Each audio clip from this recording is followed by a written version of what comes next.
Hey all, welcome back. We are gonna try to get some more main story quests finished up tonight. Probably a couple of job quests as well. But before we do that, I want to remind everyone that if you are playing on the data center Dynamis and your homeworld is Kraken, you are welcome to come and join us in our free company. So give us a shout. We are going to be a very casual gaming group. So, no pressure, but you're welcome to come and play. Okay, with that, I think tonight we will probably be able to finish up the Around Reborn 2.0 content. So the next stream will probably start into the 2.1 content. We'll see how far we get, but that's my expectation. I think we have enough time to finish it up tonight. Yeah, so let's get started, shall we? I think first things first, we should do some job quests. This one should be Austerities of Wind. And let's see what we got.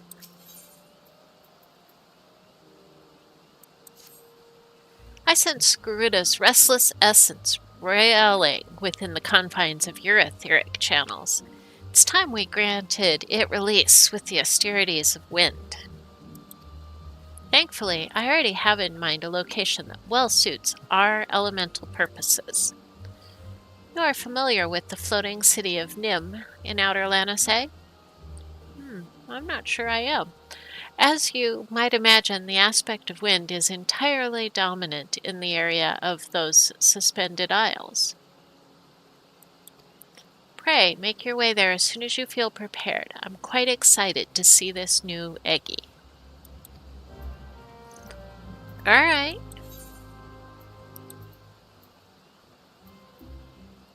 Camp Overlook. Yeah, I've been out there. I guess I just didn't realize the area was called that.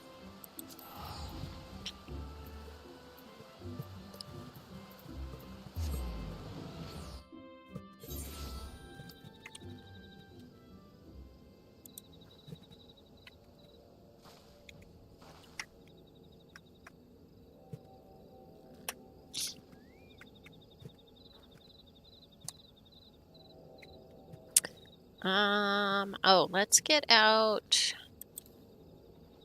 Noble, our Noble Steed, so he can get some XP while we're out running around today, too.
All right. It's kind of a cool looking place. Shall we begin? I assume that as this is your third such experience, you have by now grown familiar with the steps of the ritual. Thus, as before, I would have you concentrate on shifting your etheric balance. Imagine the energy within you howling through your veins, an incessant gale of screeching wrath.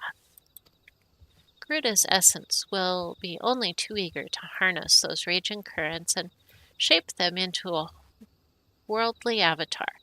Once Garuda Eggy has appeared, it falls to you to tame its fury.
Well, all right.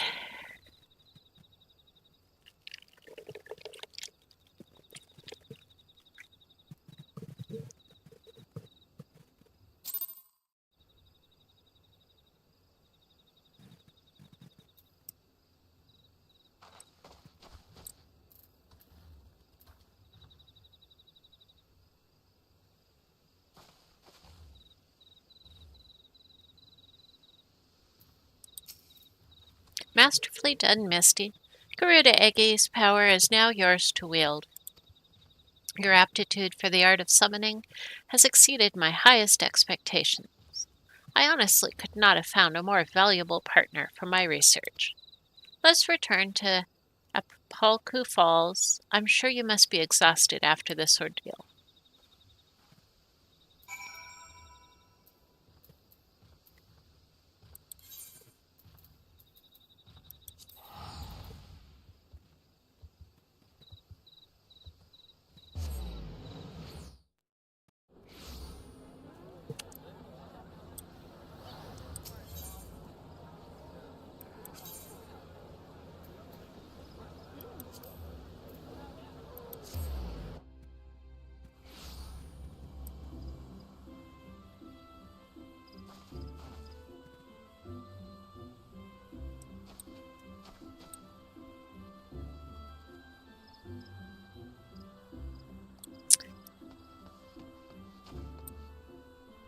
No, this is not right. Yeah, that way.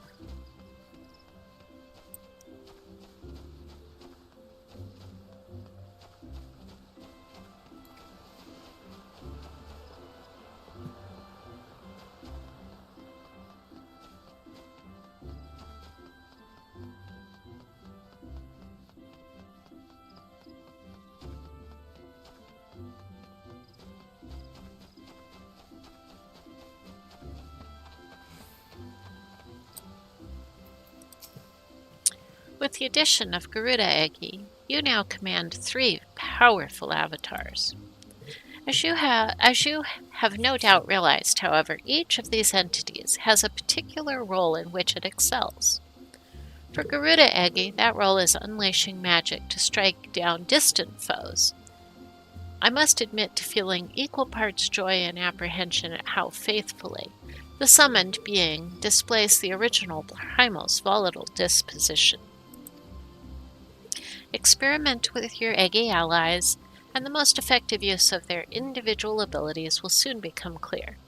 With such mastery of the art at your disposal, I shall almost pity Tristan when he next chooses to confront you. Before that time comes, however, I will endeavor to pierce the mystery of his motivations. May your discoveries bring you new confidence, Misty.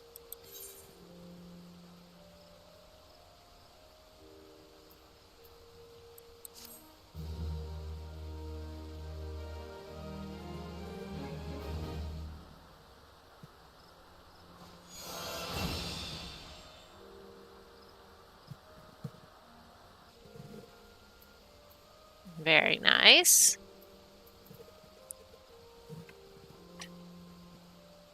All right, let's see.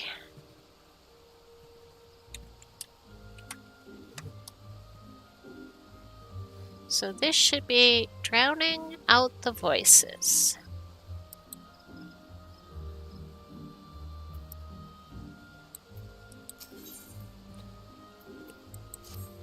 Misty, there's been a terrible incident.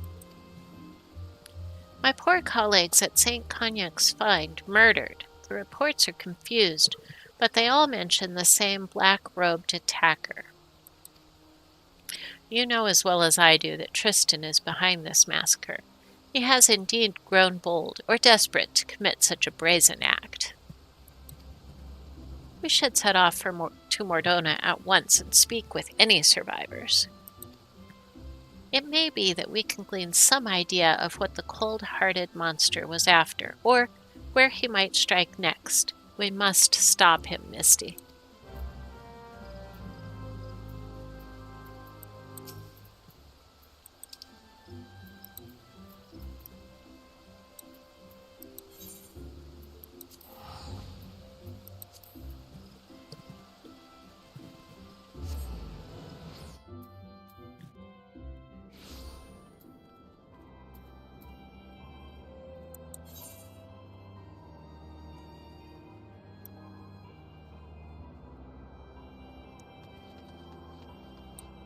Oh, that's main story. I'll come back to that in a bit. I gotta finish this job quest first. I don't think that's the white gate I want to go out. I think it's this one.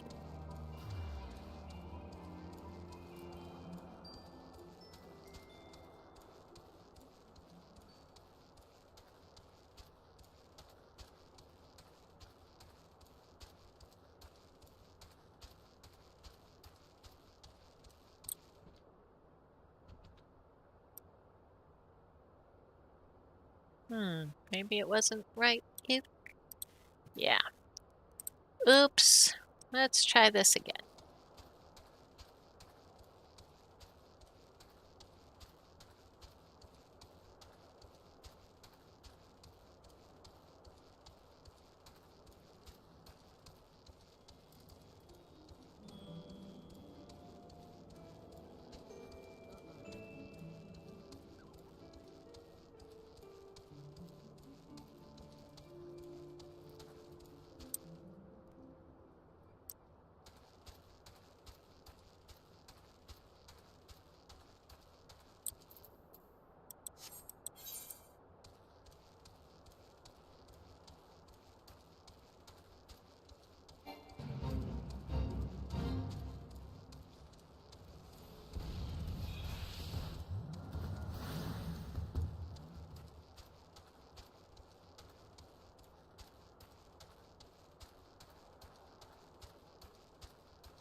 Yes, I'm absolutely certain it was the same dark summoner whom Umitra described to us. We were celebrating a recent find, the soul crystal of an Roegadyn Summoner, when a man in black robes suddenly appeared and demanded we surrender the gem. Naturally, we objected to this arrogant imposition, but he simply sneered at our refusal. The next moment, the world exploded into flame. Through a haze of agony, I saw him snatch up the soul crystal from a smoldering body and stride off toward the singing shards. That bastard slaughtered my friends. There was no warning, no negotiation. If the gods grant you the chance to extract vengeance, then I pray you show him the same mercy he afforded us.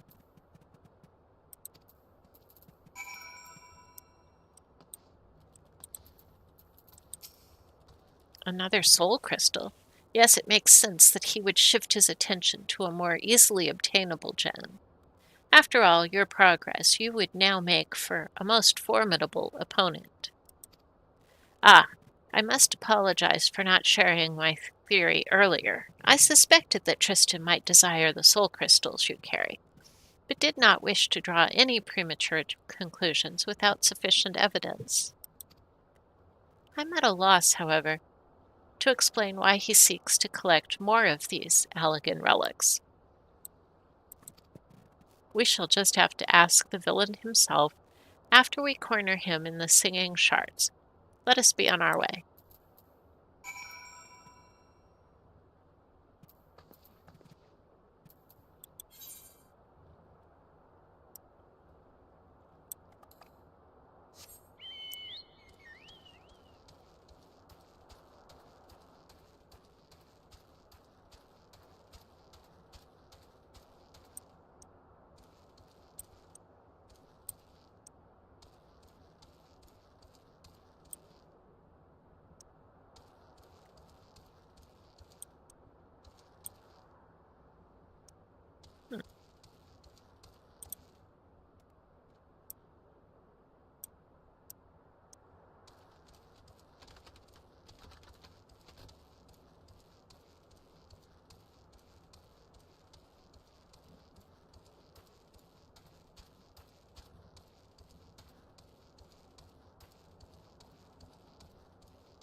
I have brought you the soul crystals as promised.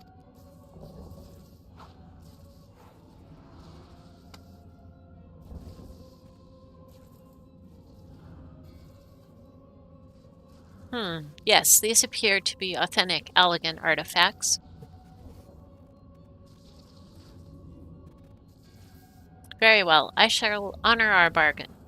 From within these gems I will draw forth the memories of the ancient summoners and the slumbering essence of an elder primal. All the attendant knowledge and power shall be yours.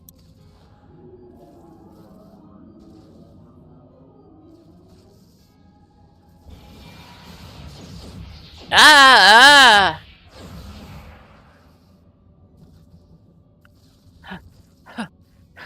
Oh gods, the pain.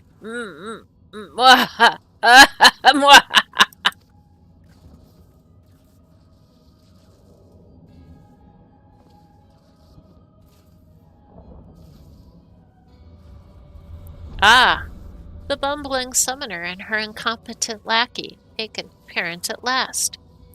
You think to capture me. Fools, I have orchestrated your every move. You have grown much in the art, it is true, but through the wisdom of the paragons, I now command the power of an elder primal. You made a deal with the paragons, and you call us fools? The Ascians will never relinquish their hold on you. A small price to pay if you could but feel the strength that fills my entire being. It is indescribable. I will use this power to annihilate the beast tribes and put an end to their insufferable rituals once and for all. The primals will rise no more. Hear me, Demon King of devouring flame. Feed on my ever-burning anguish and be reborn.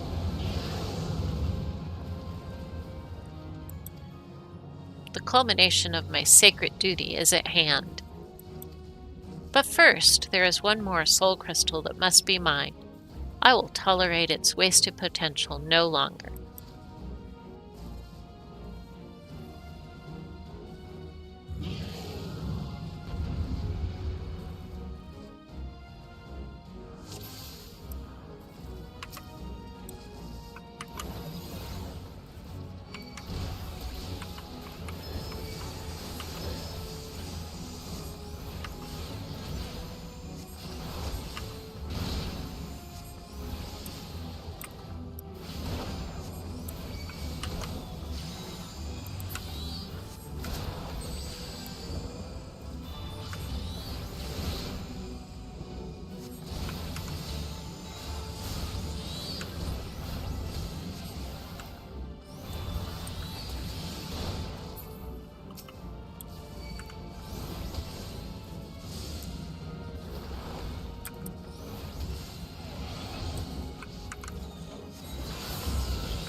By all the memories of summoners past, I should have been unstoppable. I will sear the disease of beastmen from the face of the land, deprived of worshippers. The primal that tempered my weak-willed sibling will wither into oblivion. So, I see my order's records were accurate. Though it was buried deep in the archives, I but recently uncovered a report that described how you slew your own brother, He was corrupted during your ill-fated encounter with Ifrit, was he not? Imagine your superiors in the immortal flames. I imagine your superiors in the immortal flames thought it a mercy to conceal that inglorious detail. Once the soft-headed fool had been tempered, there was no saving him, and thus I took it upon myself to expunge the stain of embarrassment. But my work is left undone. The primal, no, all primals must suffer for that insult.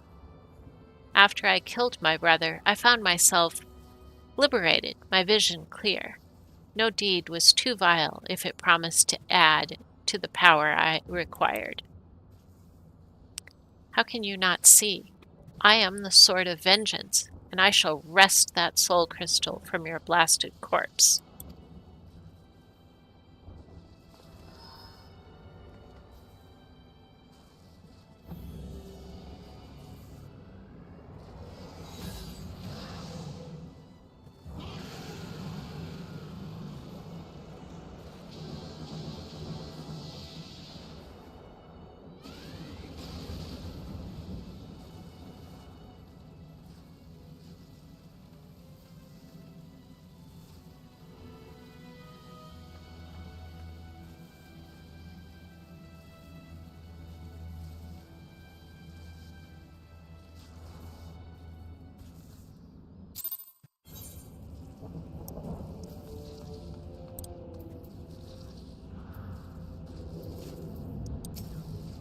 I wonder which struck the first blow to his sanity, the despair at his brother's tempering, or the guilt from slaying his own kin.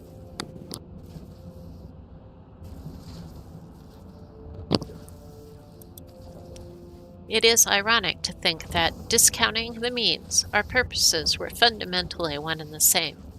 A summoner employs the savagery of the primals to conquer the primals themselves. Had Tristan approached us as an ally, we might have found ourselves aiding his cause. Alas, he chose to walk the path of bloodshed. Each vicious act must have pushed the man deeper into madness until eventually the lust for power and vengeance was all that drove him. The might of the primals carries with it a burden of responsibility and a measure of danger. I hope never to see you corrupted by the potent energies you wield, Misty. It is time we returned to Apkalu Falls. The Dark Summoner is no more.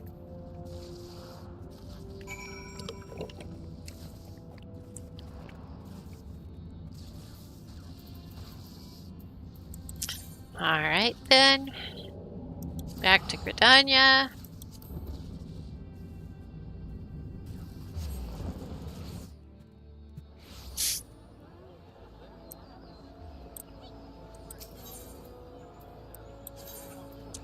Let's go out to the Lancers Guild. Yes.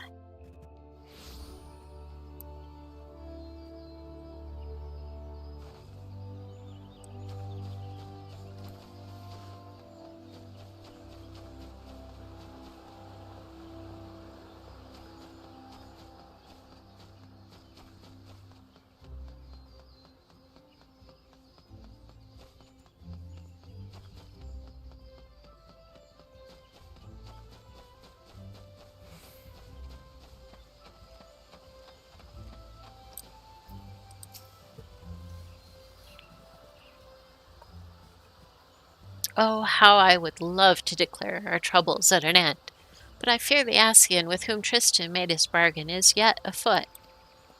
These so-called paragons prey upon men and women who are at their weakest, speaking honeyed words to lead them down the road to destruction. In this manner they seek to plunge the realm of Eorzea into chaos.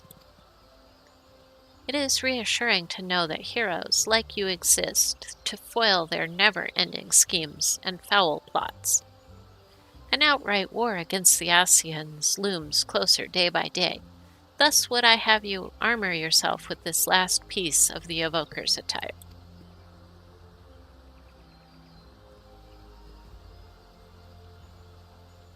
It was discovered at the same dig site whence Tristan seized the soul crystal, and the St. Cognac's find researchers, grateful for your actions in bringing the murderous summoner to justice, insisted that you complete your set.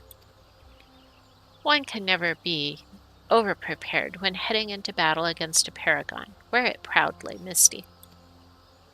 Speaking of preparations, were you aware of the deeper layer of power hidden within your avatars? A technique exists that allows you to tap into the full potential of your Eggy. You must have seen Tristan employing this ability. During the final battle with the Dark Summoner, you would have heard a whisper emanating from the soul crystal. Still your mind now, Misty, and you will hear the voices of the ancient summoners instructing you in their greatest achievement. The true power of the Eggy will be yours.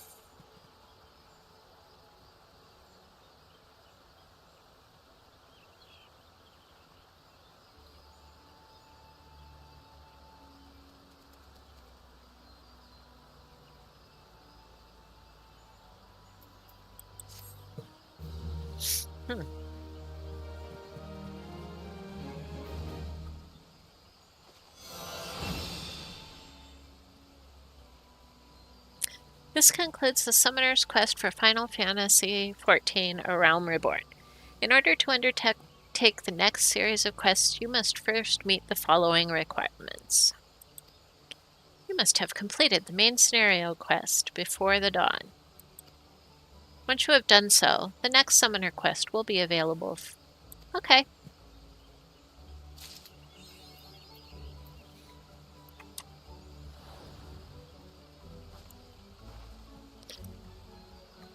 Finishing the main story quests was our next goal anyway, so that works. I don't think that added anything to my bar, so whatever it is, it's already out here. So that's good. And I think I got some new gear. I'm not sure I can benefit from any of it, but we'll see.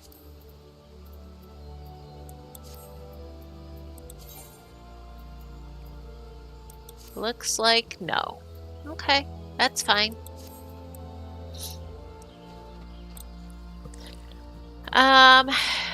Alright. I think my main story quest is in Mordona. It is. Okay. So let's go back there.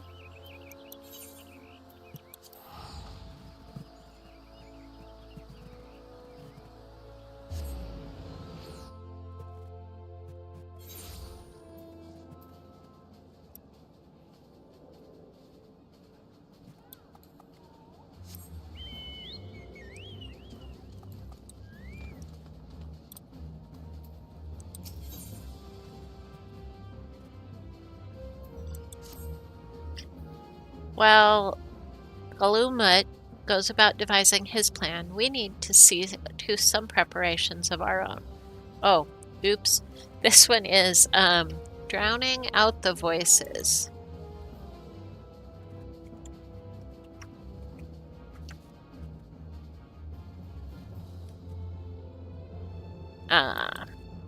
It wouldn't do if the Imperials were to discover that they're short in armor. To prevent this from happening, I'm going to put together a makeshift communications jamming device. The explanation is like to get a bit technical, so bear with me. Imperial forces communicate at a distance via electromagnetic waves. Simply put, voices are borne upon etheric lightning energy that permeates the air. Now, the hill-sized cluster of corrupted crystals to the west has been observed to amplify the selfsame energy. By making use of this property, we should be able to drown out Imperial voices. To ensure that we have enough amplification, we must identify the most potent crystals among the cluster. For this, I need you to go there and use this device to take readings. I'll mark the likely place on your map. Oh, and just so you know, Plasmoids are drawn to lightning energy. Don't be surprised if you run into a few.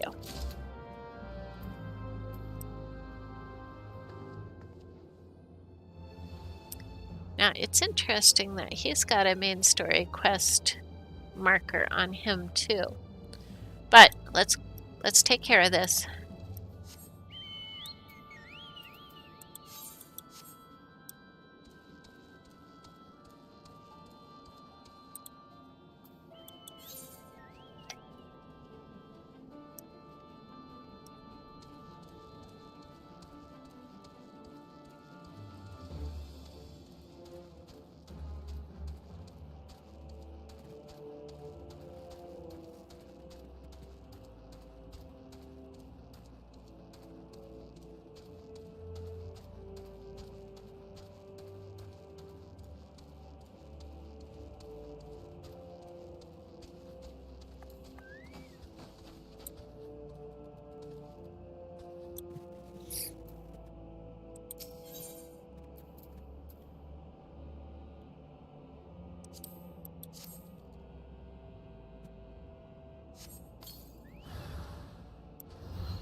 Uh-oh.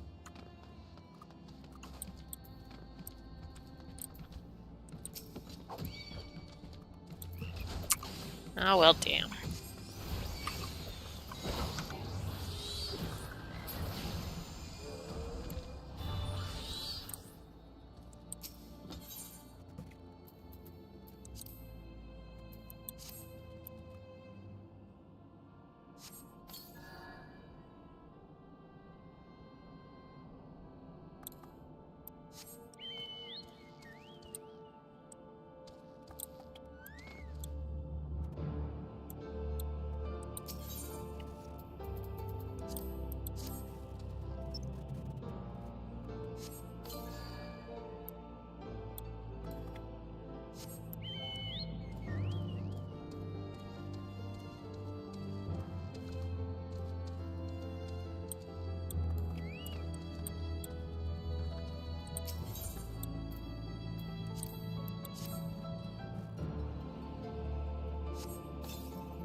Gloom. Okay, so that weird sky is called gloom.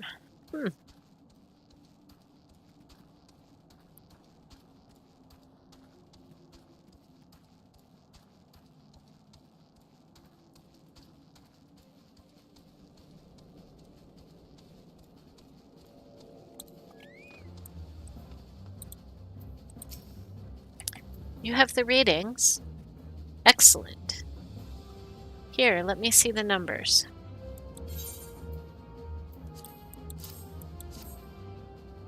Yes, 4 of these crystals should suit our purpose, though I pray that we won't have need for their power.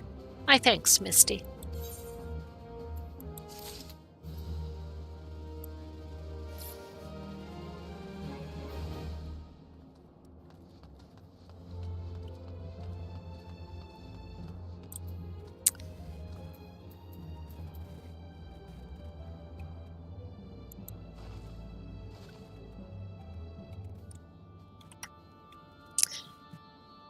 All right, this one should be acting the part.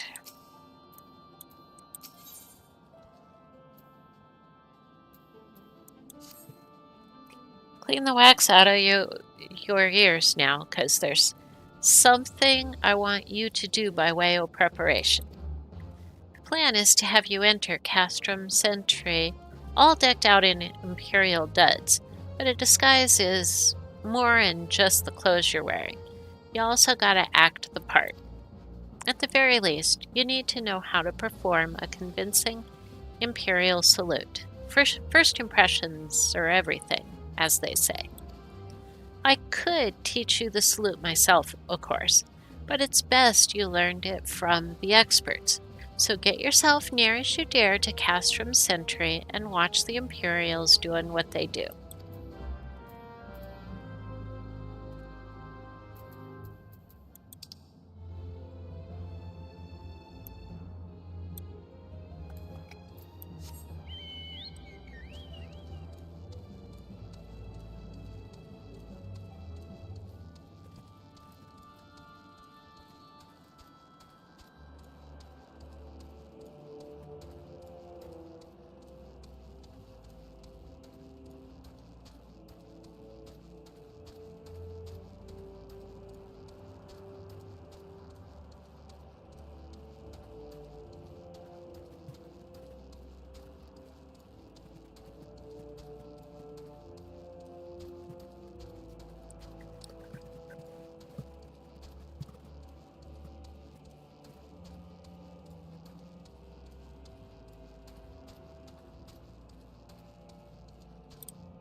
Nothing to report, sir.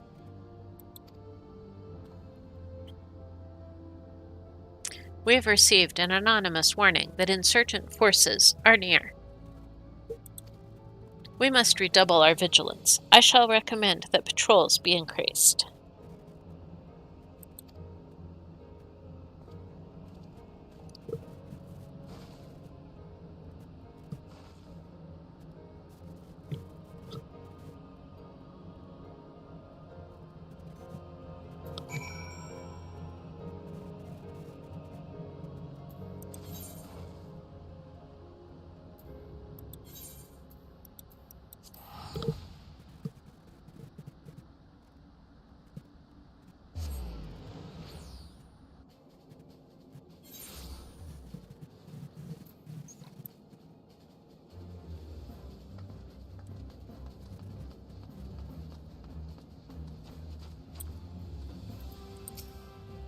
So did you manage to learn the Imperial salute?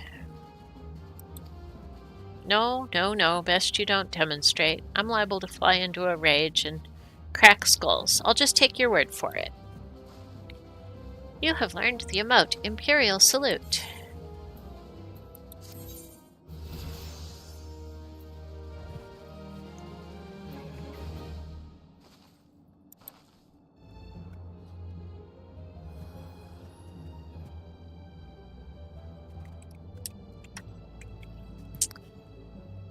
Alright, this should be dressed for Conquest.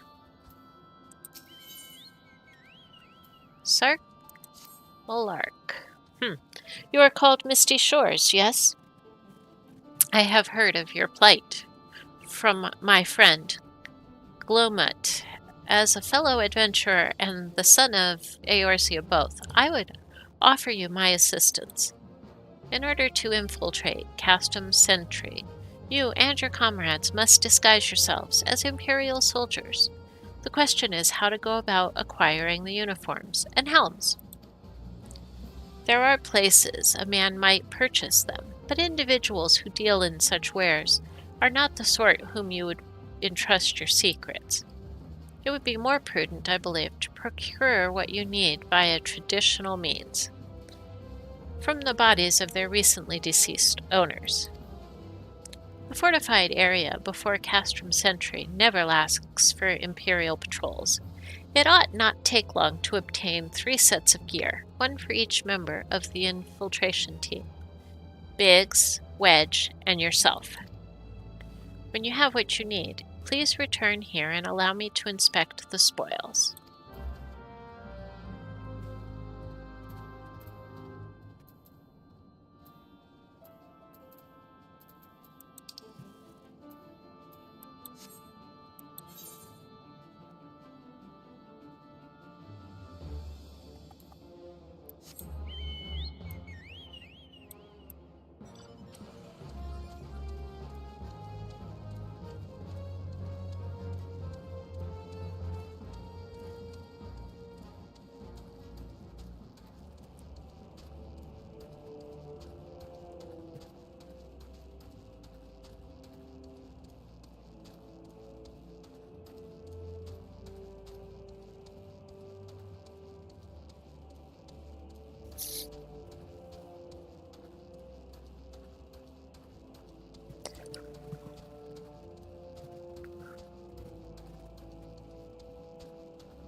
Alright, let's see.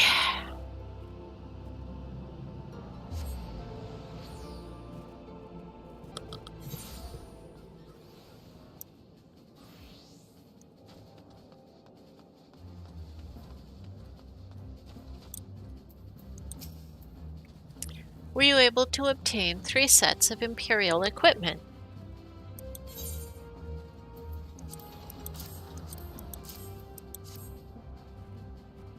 Damaged, as I had suspected. In their present condition, I fear these uniforms and helms are like to draw suspicion. They must be repaired, if only superficially. Fortunately, the blacksmith Ignolf at the Diamond Forge in Rowena's House of Splendors should be able to hammer them into shape in no time. I've already sent word ahead and have been assured that he is expecting you. Worry not, we have already impressed upon him the need for utmost secrecy as to the nature of your mission.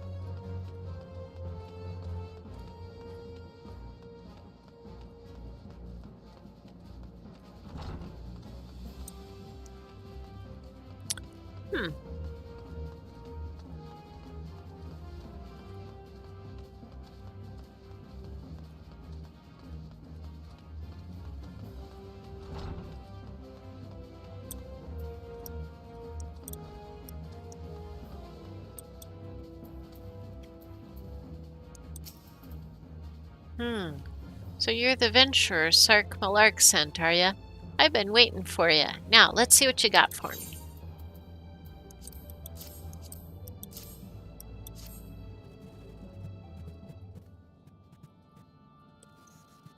I see. Yes, I reckon I can hammer these back into shape for you.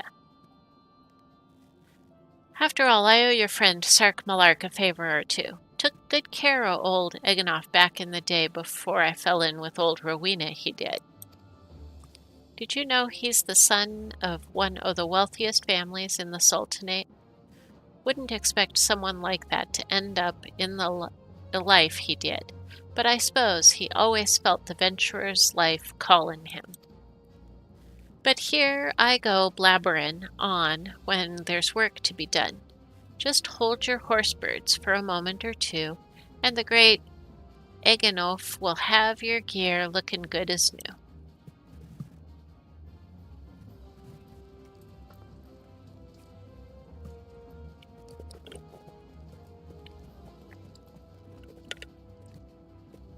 And there we have it.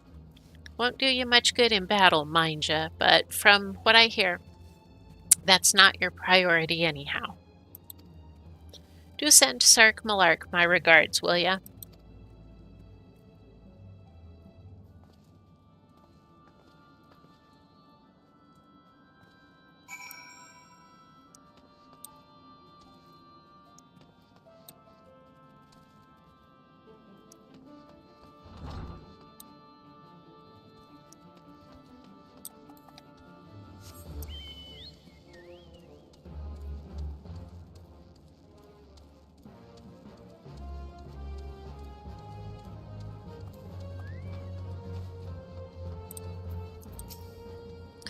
Time was I took on every odd job offered me, running messages and culling pesky fauna like a good little adventurer. But I'm well past that now. These days, there's only one thing on my mind, and it's what brought me here. Oops, that's because I talked to the wrong guy. Have you had the uniforms and helms repaired?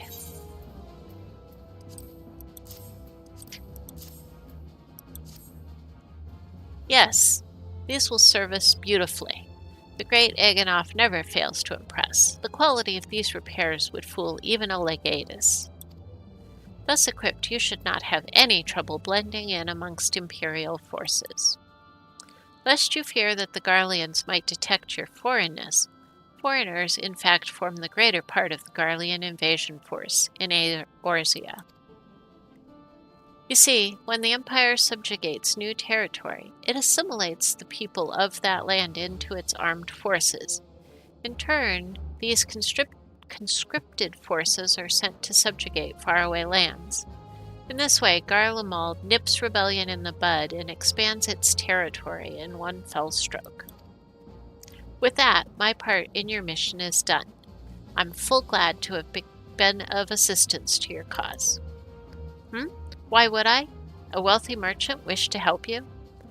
I know not where you heard such a tale, but believe me when I say that I am but another humble adventurer, one who desires only to act in the best interests of the realm.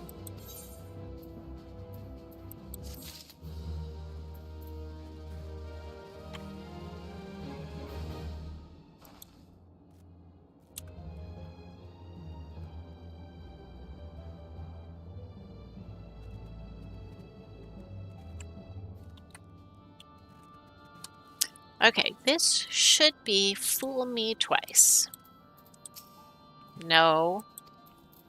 This guy. Good work getting them Imperial duds. You'll be pleased to hear I ain't been idle myself.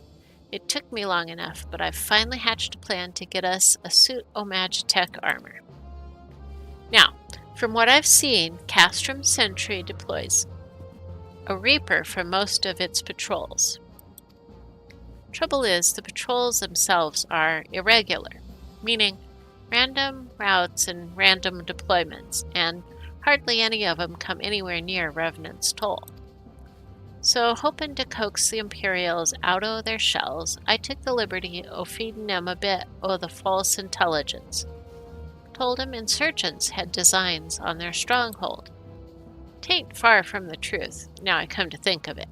Any road, we should start seeing more patrols than we have up till now.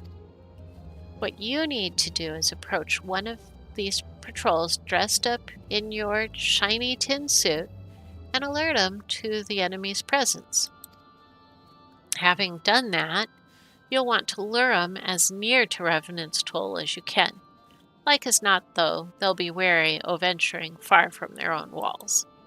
If they do need a bit of extra encouragement, use this smoke signal here. Flitched fresh from an Imperial scout. They'll come running when they see that, and when the cavalry arrives, you hit 'em hard and make off with their Reaper. Simple as that. If I ain't mistaken, there's a patrol sweeping the perimeter right now, so run along, eh? Oh, and don't forget to salute.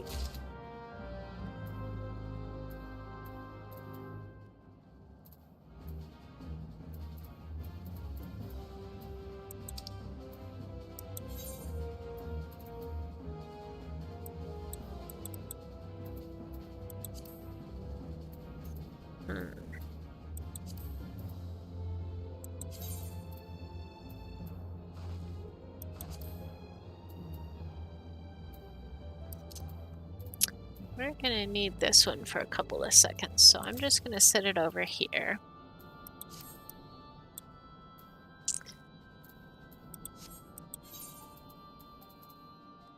And we're going to head out there.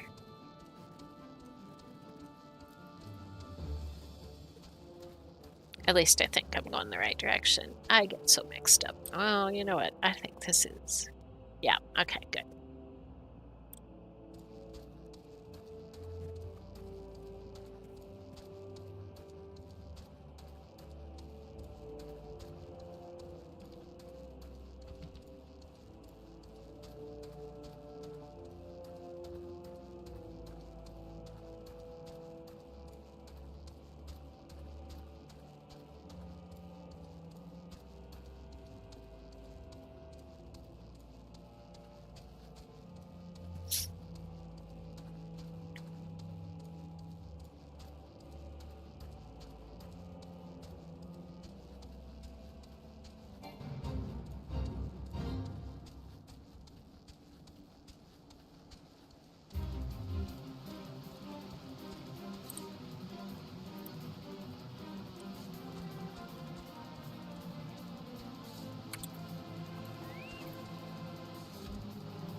I think I might be supposed to be wearing that gear.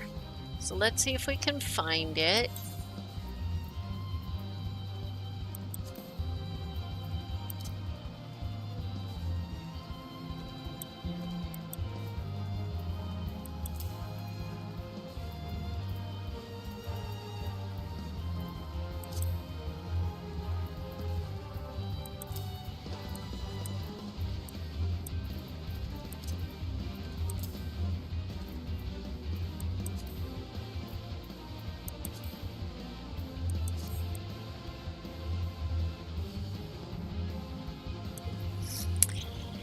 All right.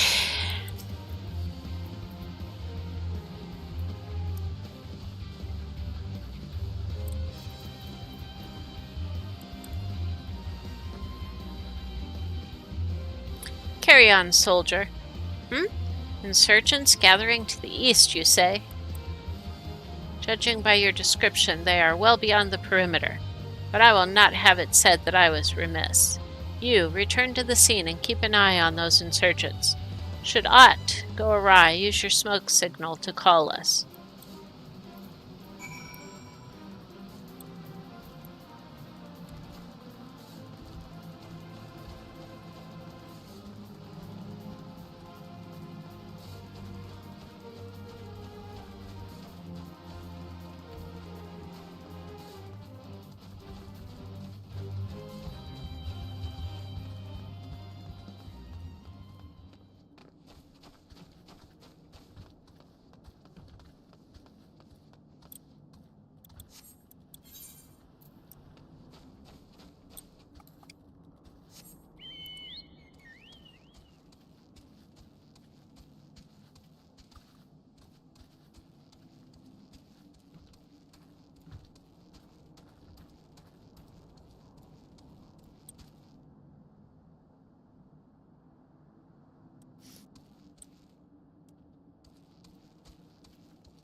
I hope you don't mind my joining. Seeing as we're seizing advanced weaponry, I thought it best to be on hand.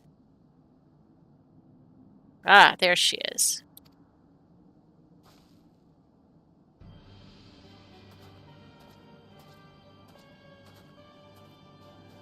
This is the place, but where is the enemy? Sir, over there.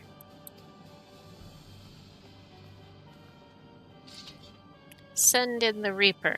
Let us make an example of these insurgents.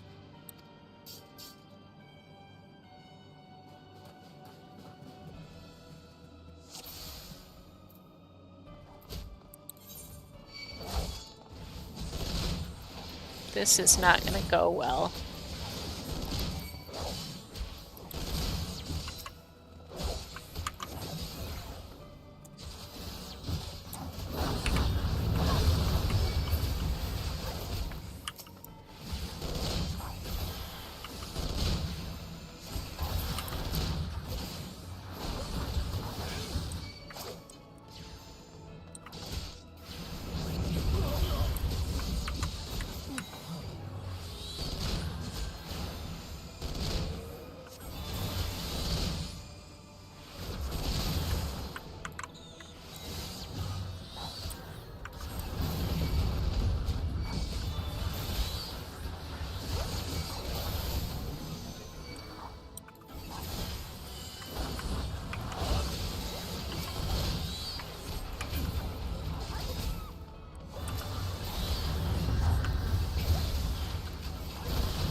At last, our very own suit of Magitek armor. Not wishing to look a gift chocobo in the beak, it does seem rather the worse for wear, doesn't it? Biggs, Wedge, what's your honest assessment?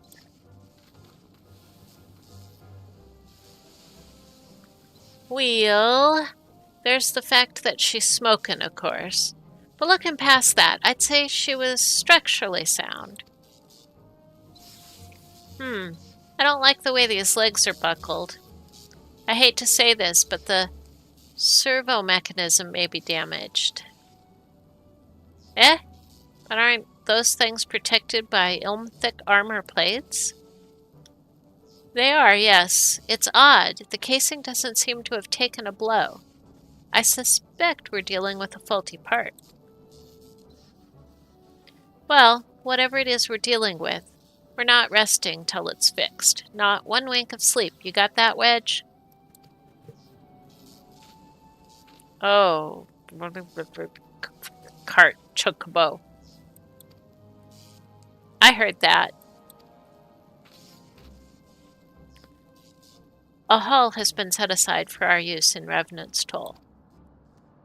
That's where we'll carry out the repairs. Look for us there, Misty.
The Magitek armor? Sid and the others took it inside. Go on in and join them.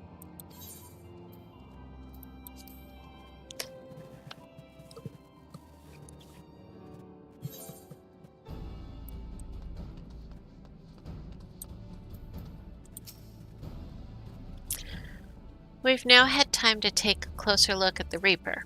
Our preliminary diagnosis was correct. She's structurally sound, but her servo mechanism is faulty. You needn't worry, though. Biggs and Wedge will see her restored to her former glory in no time at all. Give those two something to mend, and they will think of naught else till the job is done. 'Tis a marvelous thing to behold, provided you remind them to visit the privy.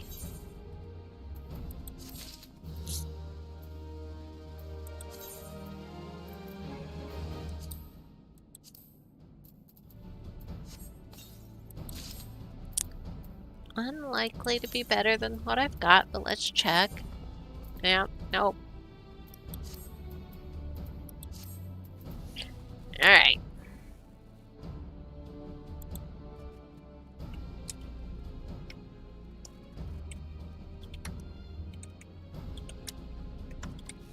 Okay, so this should be every little thing she does is Magitek.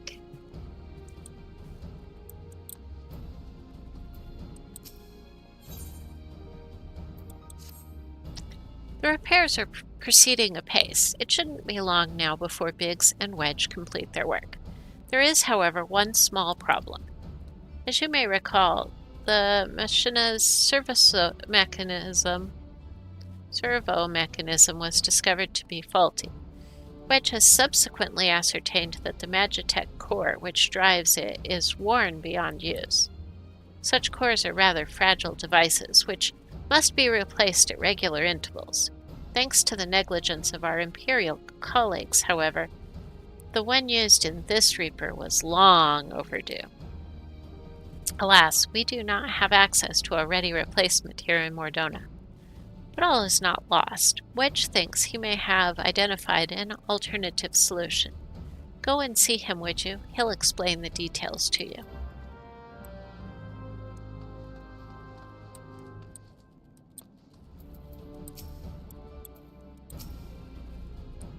As I believe the chief has already informed you, Magitek core is worn beyond use. We need to find a replacement. I thought about having you appropriate more Reapers, but even if the dunderhead maintenance engineers of Castrum Centri had remembered to replace their cores, we would risk arousing Imperial suspicion. But do not despair, for I believe there is a solution. To substitute the Magitek core with a mammoth heart. In case you don't know, a mammoth heart can be used to grant sentience to an automaton. By my reckoning, such a device should be more than capable of regulating the armor's servo mechanism. We just need to make some minor modifications to the housing unit. I've already placed an order for a first-rate mammoth heart with the Goldsmiths Guild. All that remains is for someone to go to Ulda and collect it. Oh, and to pay for it. Did I mention how much they cost? No. Well, they typically cost something in the order of... I hope.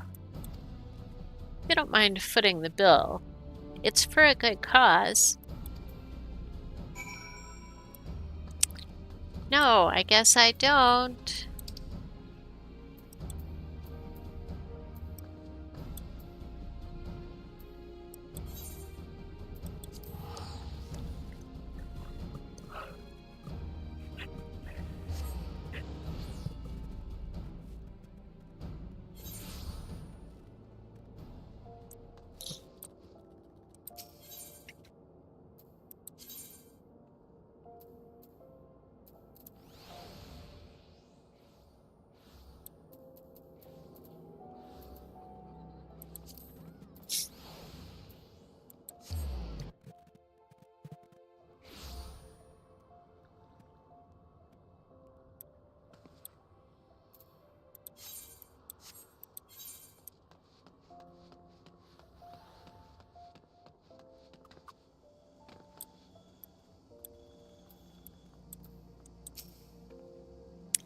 Hello there. Come to collect a mammoth heart, you say?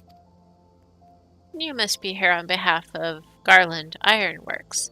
I've taken the liberty of picking the finest example we have, a heart fit for a prince among mammoths. Payment? Oh, that won't be necessary. The heart is for Master Alphino's personal use, after all. He notified us a short while ago that his servant would be coming to collect it. Tender in years though he may be, Master Alphino has been a benefactor of ours since my predecessor's time. The Goldsmiths Guild wouldn't dream of charging him. But here's the mammoth heart. May it serve you well. Oh, and please do pass on my compliments to your master. Got a bit of a crush there, have ya?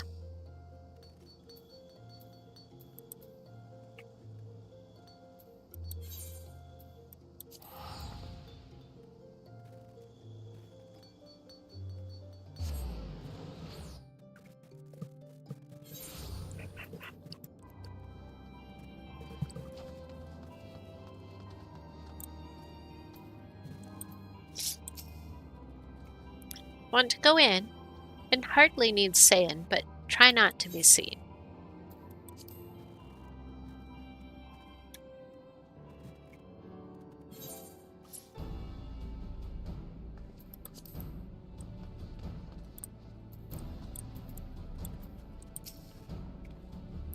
Do you have the mammoth heart? I can't wait to see if it works.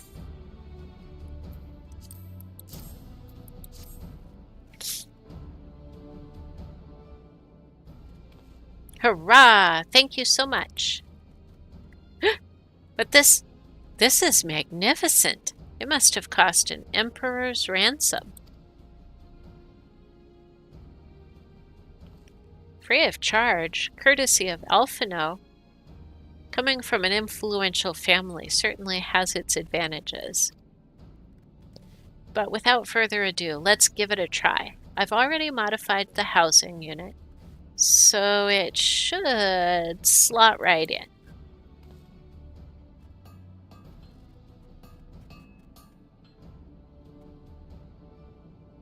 There, she's ready. Magitek armor, engage. Or not. Ha ha ha. She just needs a loving tap, I'll wager.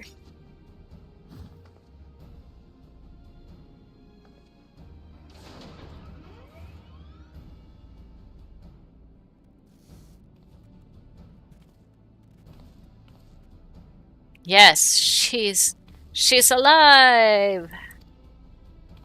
Let's take her outside and put her through her paces, Misty. Would you care to do the honors?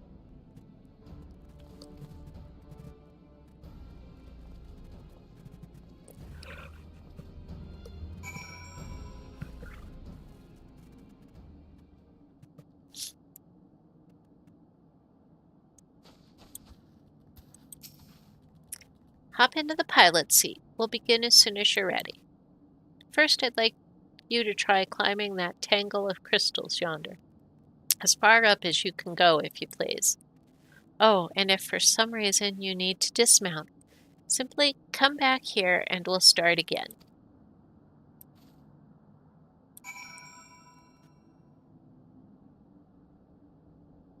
Okay, let's see if we can figure out where we're supposed to go.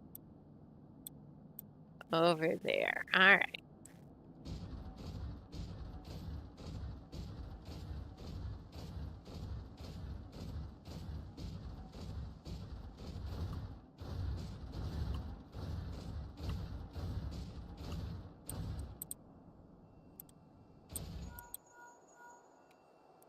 No anomalous movements evident from either leg. Good. Next, jump back down and then sprint north, quick as you can.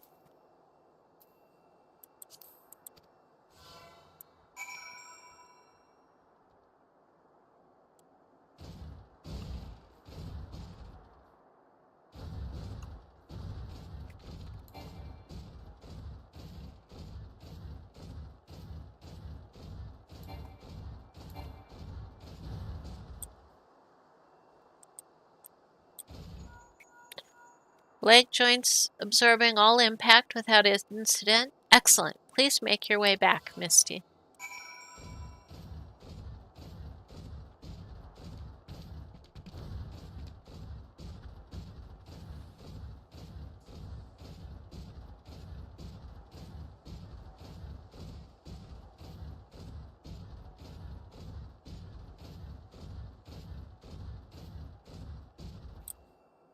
Torso remains stable during vigorous motion. Excellent. And that concludes our test. Thank you for your cooperation.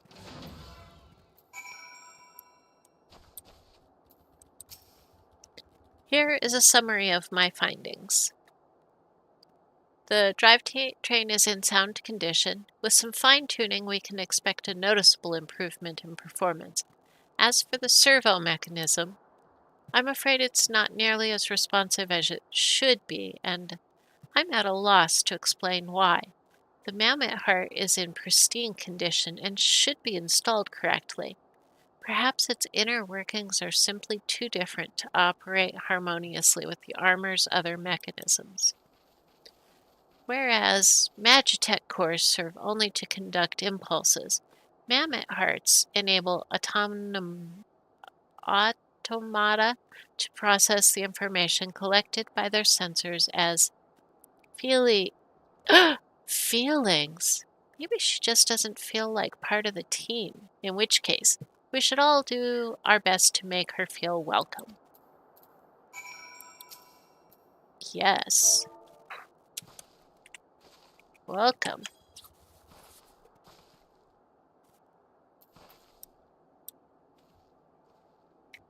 Click.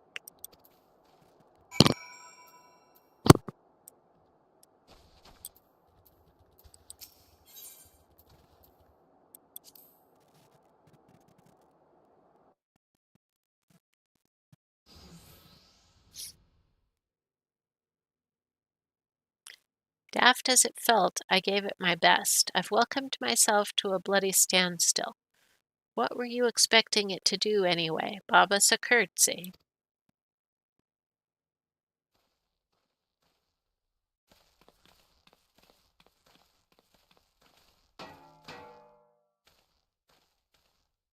No doubt you're wondering why the servo mechanism is so important as to warrant this silliness.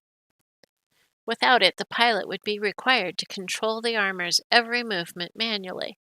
This would be an onerous task at the best of times and wholly impractical during battle. Using a mammoth heart in place of the worn Magitek core seemed a promising solution. Alas, the device does not appear to be compatible with Garlean technology. Wedge, are there no other ways we might demonstrate our appreciation to our friend here? I'm at my wit's end, Chief. She just doesn't seem convinced. We could try a little dance, perhaps, or cheer our heads off. Imperials. They've come for the armor. Damn it. They have us cornered.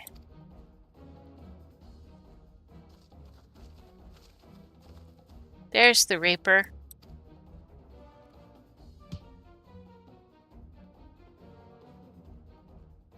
Taken by the traitor Garland? And is that the Icon Slayer? Oh, bollocks. Call for reinforcements.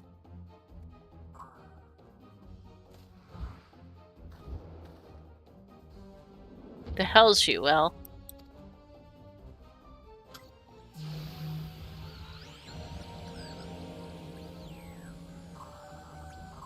We've located the stolen Reaper, requesting immediate assistance. Respond.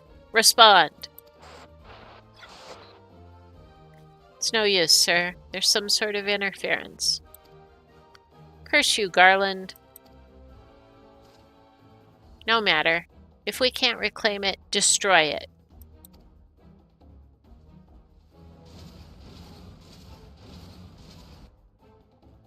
Bloody hells, Misty. Protect the armor at all costs.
Chief, look, she moved. Ah, now she deigns to grace us with her presence.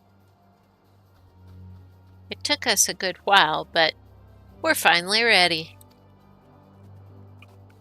It's time to infiltrate Castrum, Centri, and rescue our comrades.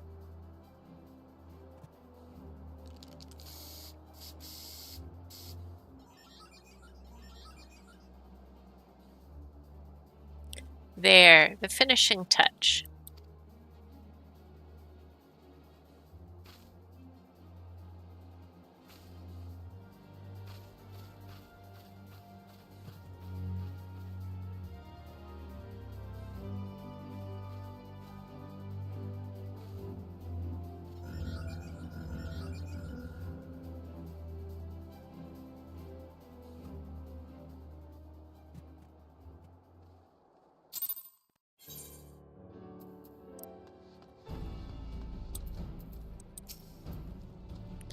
The servo mechanism is now fully functional, and all it took was a simple fight to the death.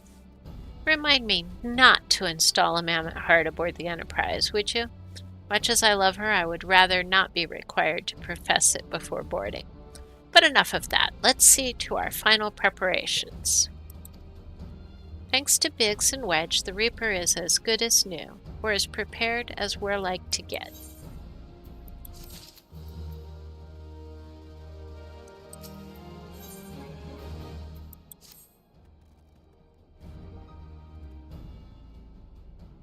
How go your preparations, Misty? We leave as soon as you're ready.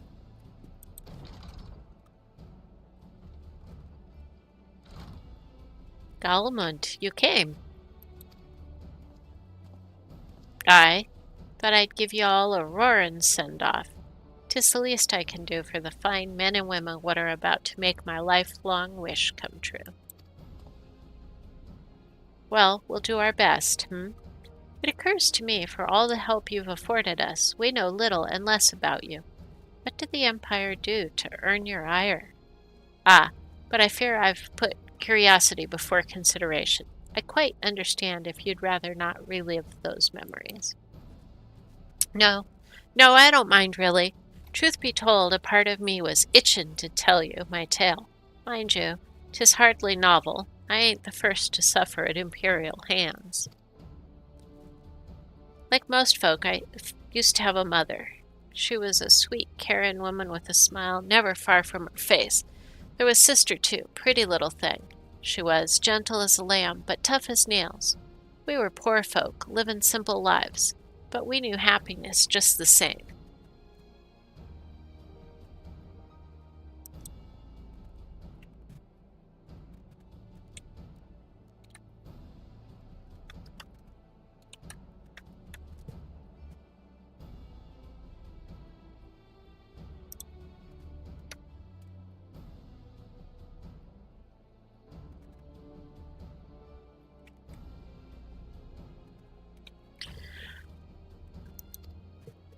And then the Imperials came and took it all away. When Alamigo fell, they put my family in a camp. Being a lad, I was made to do hard labor, while my mother and sister were forced to do far worse. They hid their suffering from me as best they could, but I knew, and the thought of it drove me mad. We had to escape, and so I hatched a plan to get us out of the city.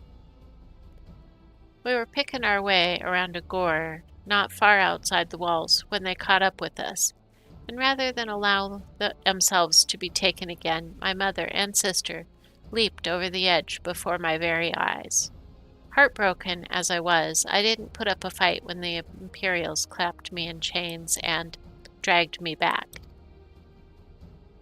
It was some years after that I escaped again, and that time I got away. I swore then that I'd get revenge on the Empire, and became an adventurer so as to hone my skills and earn the coin I needed. But nigh on 2 decades have since gone by, and what have I achieved? Bugger all, that's what. Not like you lot. You ain't been here 10 minutes, and you already done more'n I managed in 10 bloody years. You give us too much credit, Galmund. We seek only to rescue our friends. Well, that's more important. What's more important than that?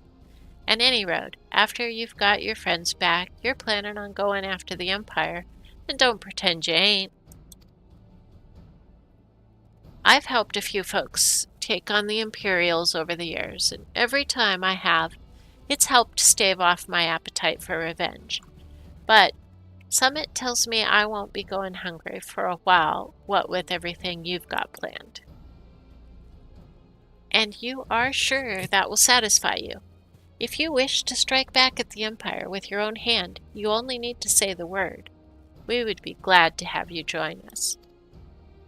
Tempting though your offer is, I'm afeard I must decline. I swore I'd get revenge on the Empire, 'tis true, but I've long since realized that the front lines are no place for a man like me.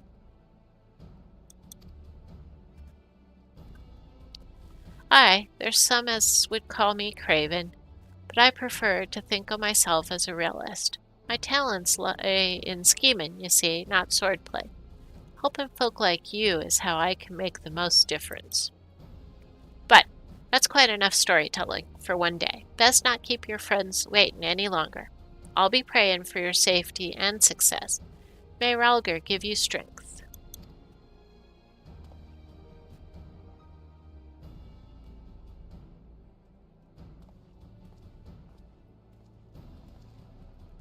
Wherever the Empire goes, misery invariably follows in its wake. For the sake of all who call Eorzea home, we must put an end to Gaius's ambitions. But first, we have friends to rescue. Biggs, Wedge, and I will lie in wait east of Castrum Centri, just outside the stronghold's patrol perimeter.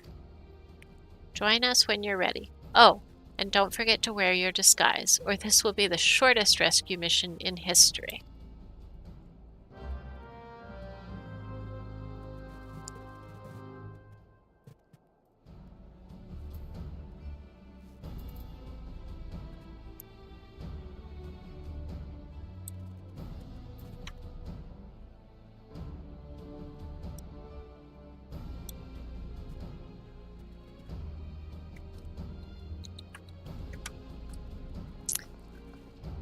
All right. See where we're going.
This should be Escape from Castrum Centri.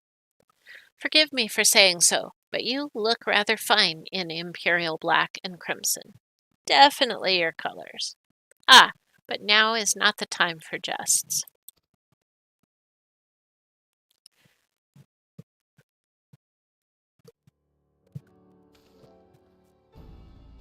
Let's review the infiltration plan. Castrum Centri lies just beyond. A short while ago, an Imperial patrol left to do its rounds. Alphino and I will create a diversion out here and keep them occupied for as long as we are able. Meanwhile, the three of you will enter the stronghold, posing as the patrol returning from duty. Should Alphino and I prove less distracting than hoped, I will contact you via link pearl. Be ready to beat a hasty retreat.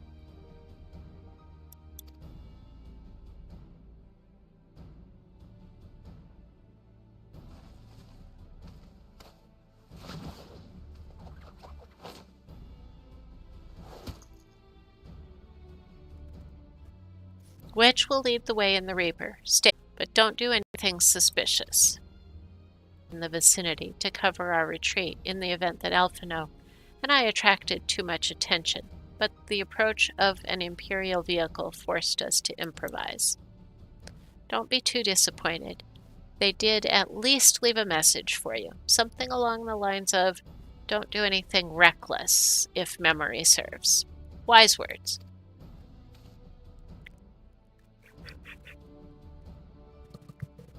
All right, the Imperial Patrol should be returning any moment now. You'd best be off. Good luck, Misty. May the 12 keep you.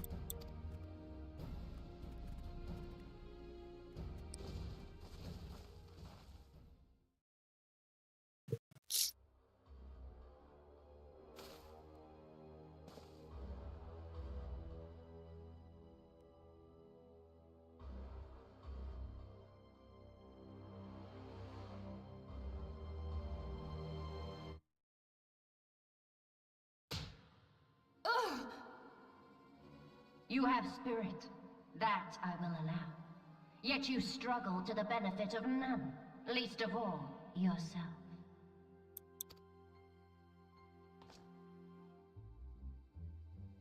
This echo of yours intrigues us. We desire only to understand it, and for that we need your help. You wish to be rid of the Icons, do you not? You would have saved yourself a great deal of torment had you accepted our aid from the beginning.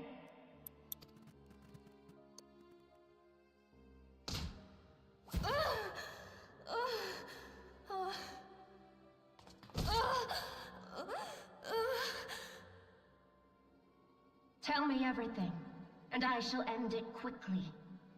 Refuse, and though you beg for death, you shall not have it. Which will it be? As you wish, my dear Minfilia.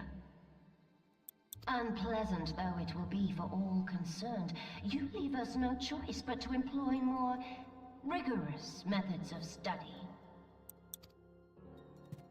Be so kind as to deliver the prisoners to Castrum Meridianum. Yes, milady.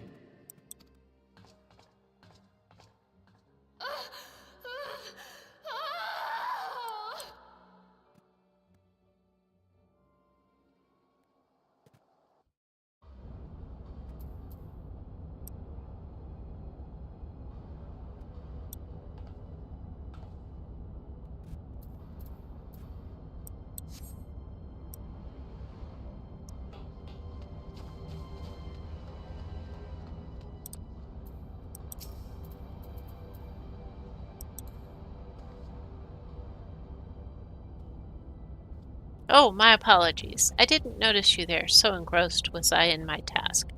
You'd be engrossed too, had the Tribunus commanded you to arrange for the prisoners to be transported. What prisoners do I speak of? You mean you haven't heard? Only the infamous scions of the 7th Dawn, captured by the Tribunus herself. If you don't believe me, have a look in the storage tower when next you pass that way.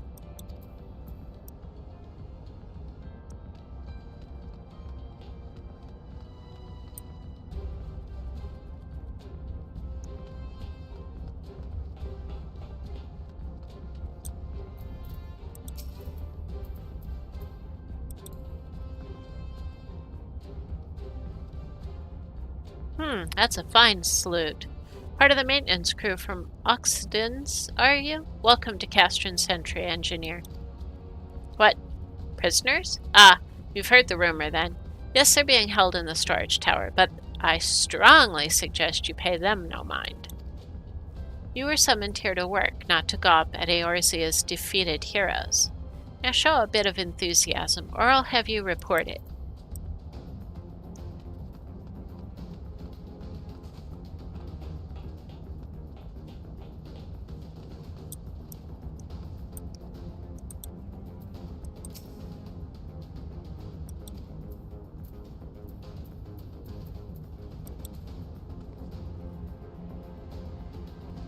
Greetings, comrade. Forgive me for asking, but you haven't visited the storage tower recently, have you? I only ask because I dropped something in there, and, oh, who am I fooling? I've fallen for one of the prisoners, all right? I dare say you know the one I mean, eh? The svelte blonde? Goodness, no. It's the Lalafellin lass I'm smitten with. She's so adorable. It hurts. I want to sweep her up into my arms and squeeze her till my arms ache. What do you reckon it would take to convince the Centurion to lend me the key so I can see her? Wow.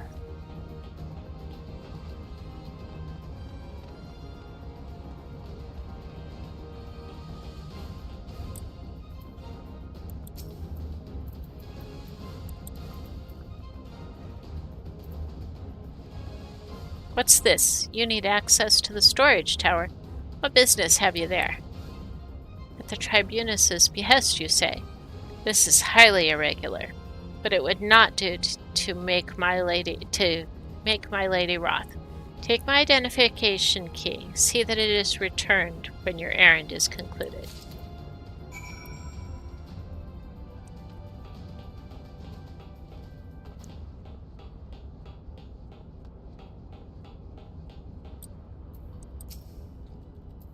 Security's tight, just as we expected. We're going to need a special key if we want to get past this bulkhead. Here you go.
No.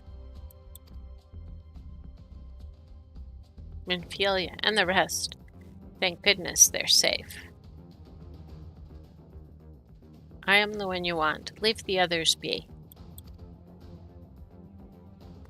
If you harm my friends, I swear I shall take my own life, and you shall answer to your mistress.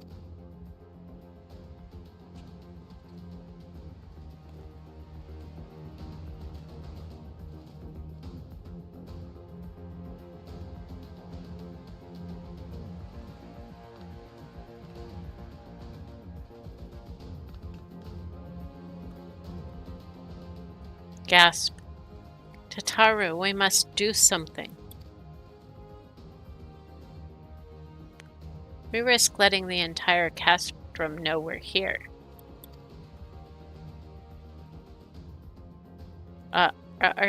You're right. We may not get a better chance.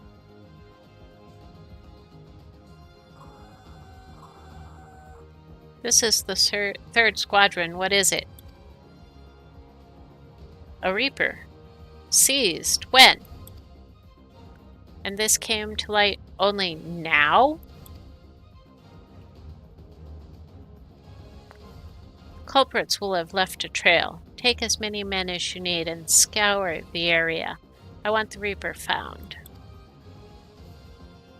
Now's our chance.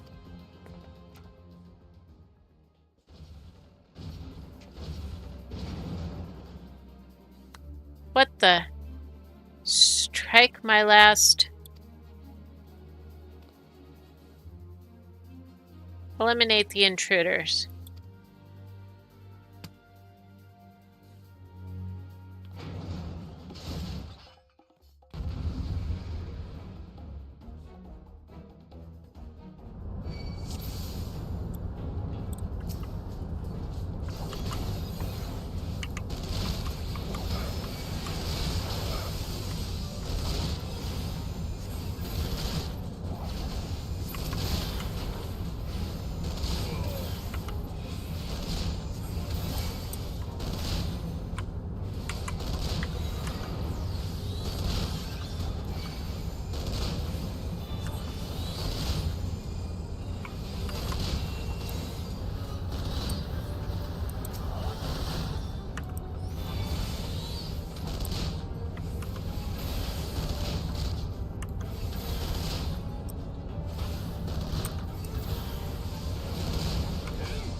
Misty, I was so scared.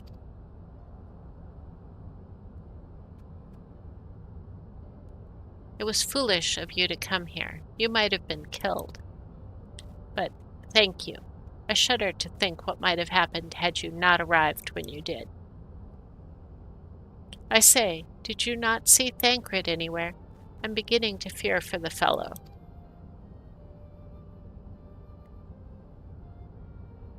To linger here shall yield us no answer. Let us away ere the window to our liberty closes shut.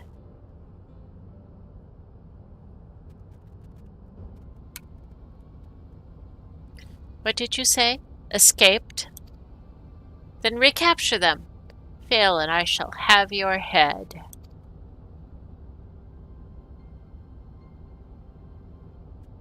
And what have we here?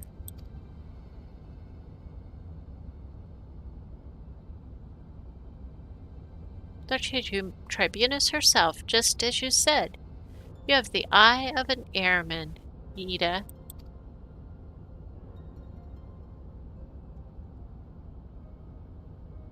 Well, she's kind of hard to miss in that showy armor of hers. Accursed scions, how did you slip our defenses? With unexpected ease, if truth be told. There chanced to be a commotion outside the Castrum's walls, which allowed us to avail ourselves of the comforts of your vehicle. Y'shtola is just being polite. That was one of the most uncomfortable things I've ever stowed away in. It's no wonder it's called the Phantom Train. No passenger would be seen dead on it.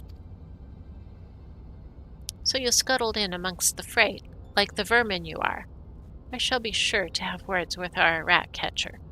Such negligence is unforgivable. That is far from your most pressing concern. First, you must answer for your own wrongdoing. Livia Sasjunus. 'Twas you who led the raid on the Waking Sands. You who butchered unarmed men and women for the crime of being unworthy of capture. You killed our friends. We'll never forgive you. Nor shall we suffer you to plague Eorzea a day longer. Betake you to your guard.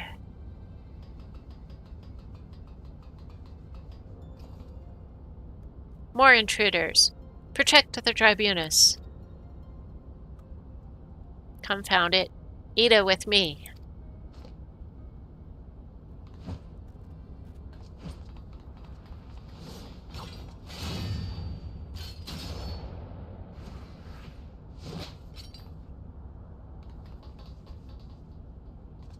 After them!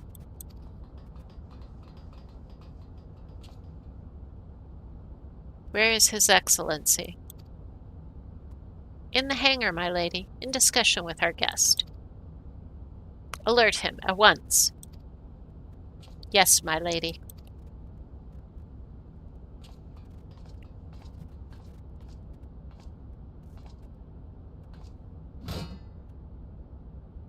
No, no, no, no!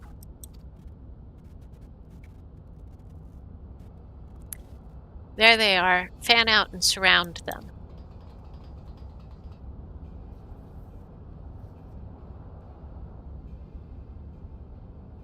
Must protect Tataru, Biggs. I'm going in. See everyone to safety.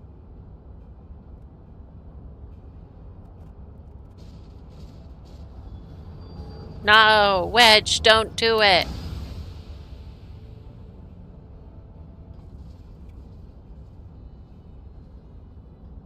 Oh no, Misty. Hold them off. I'll look after Minfilia and Tataru.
It's generating its shield, but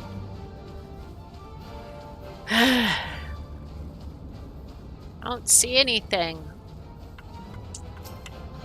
Aha!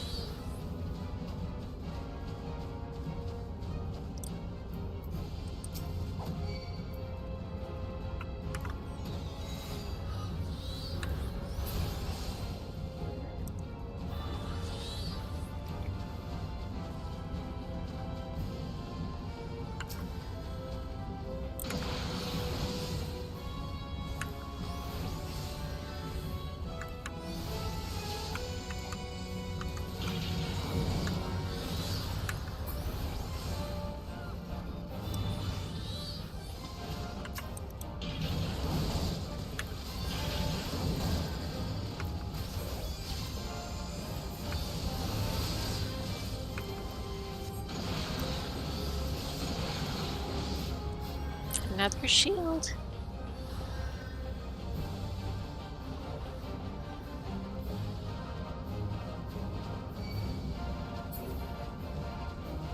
Not back here, though.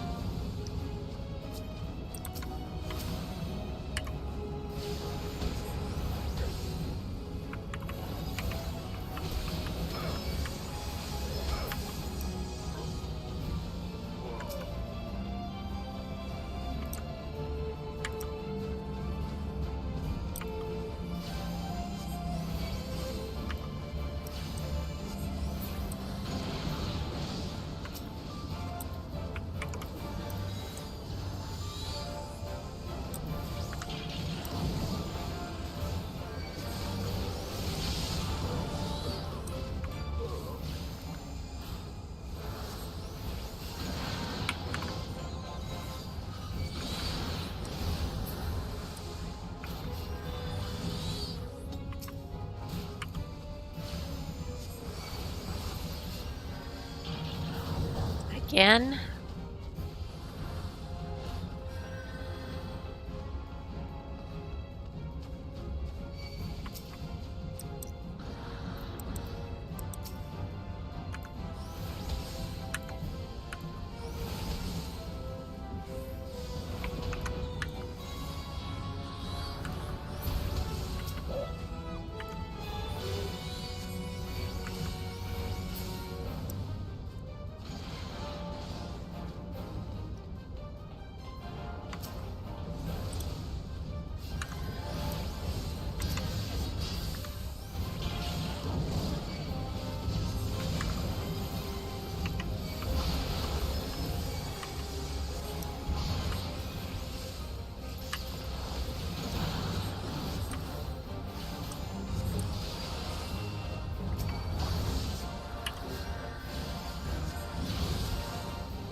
Whew.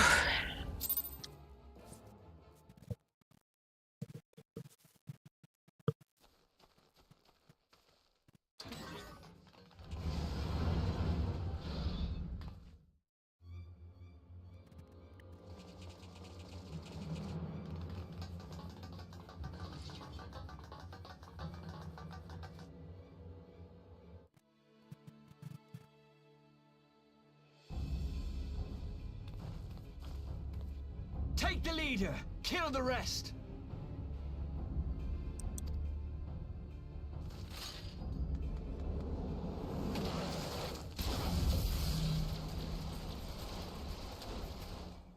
What the? The Astola! Pray, forgive us our delay.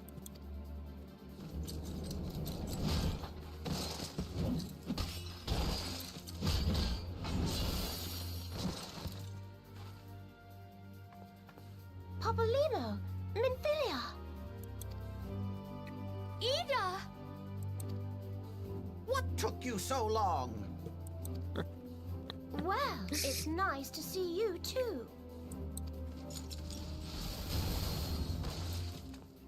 The reunion must wait.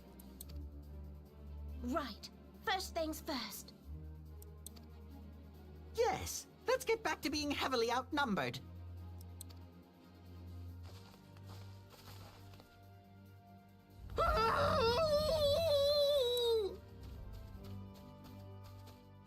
You ditched your Magitek armor. Fool of a Lalafell! Well, excuse me. She's all yours if you think you can do any better.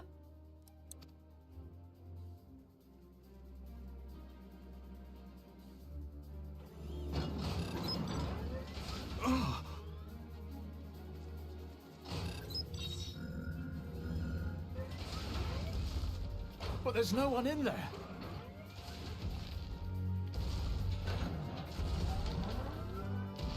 This is Sid. Can you hear me?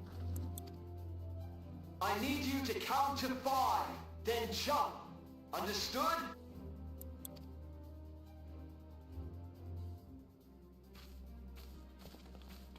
One.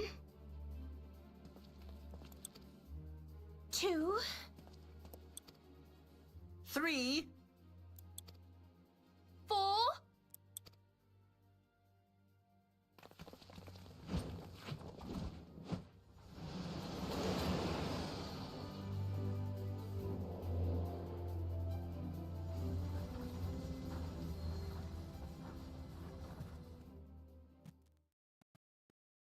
I know not which is more pitiful, the charlatans who rule Eorzea,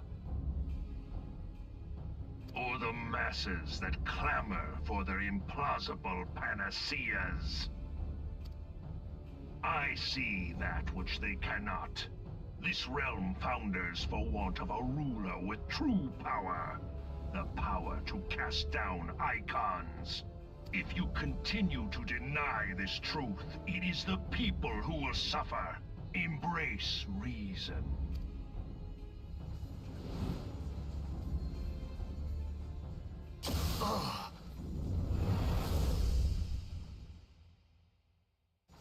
What in the 7 hells? Oh no. It's here. 12 preserve us. They finished it. Ultima weapon. So it has a name. It is a relic of ancient Alag, excavated from its resting place deep beneath Alamigo. The Alagons used it to crush primal and foe alike, and now the Garleans mean to do the same. Damn you, Gaius! Look! There! Beside the Black Wolf! An Ascian! An overlord, no less. His garb attests to that. La Habrea. It could only be him.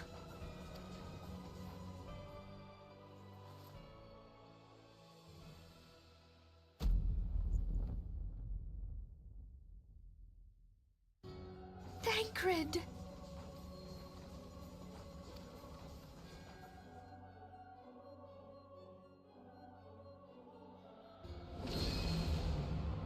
He was La Habrea? No. No, this cannot be!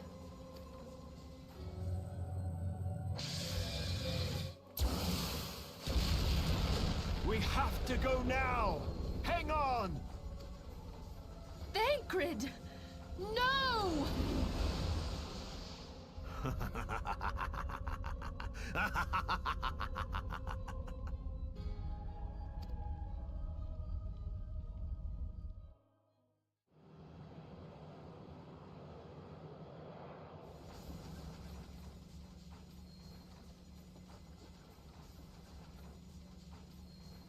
All that time, the enemy was beside me, and I never even suspected. And to think that it was I who suggested that Thancred investigate the Ascians. How could I have been so blind?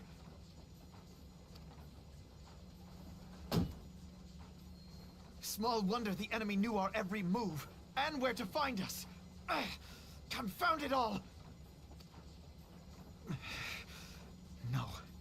No, this is not the time for self-doubt. The Alliance leaders staked their hopes on the Scions, but now they believe us all dead or missing. When they learn of the Empire's new weapon, we cannot be certain what they will do.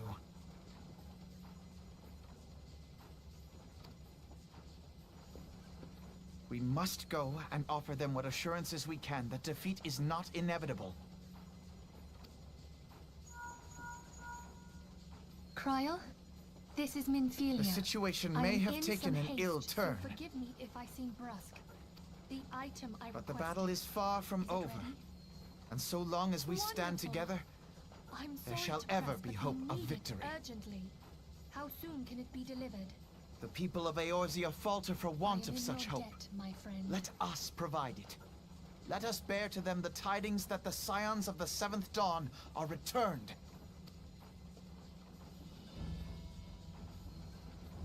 Matters are coming to a head. I hope we can count on you. My regards to grandfather.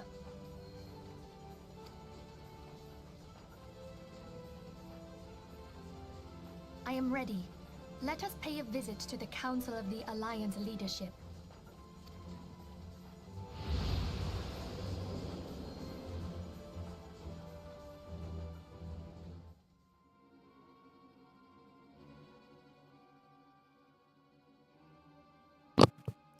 Hells take the Black Wolf and his new toy.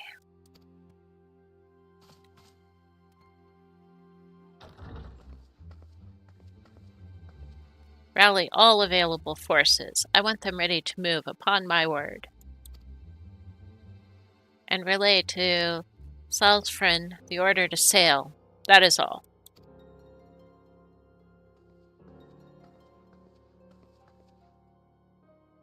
Maelstrom stands ready. What of the flames? Ready as we're like to be. I need only give the word to Raoli.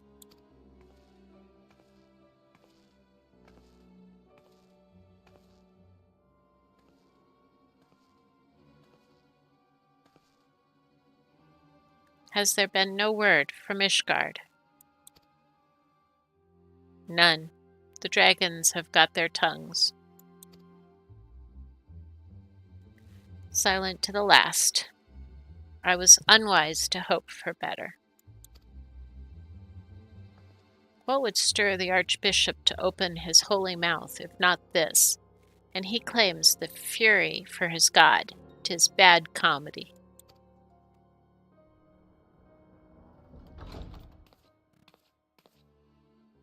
The Holy See has made its choice. We will proceed without its cooperation.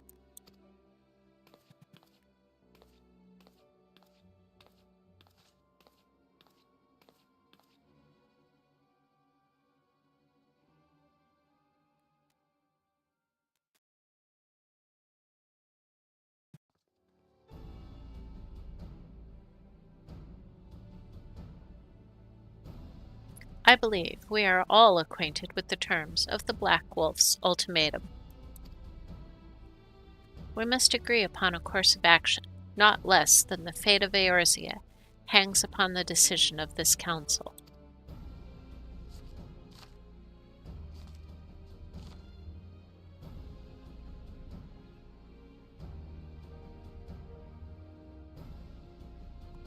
Van Baelzar claims to wield the power to smite primals.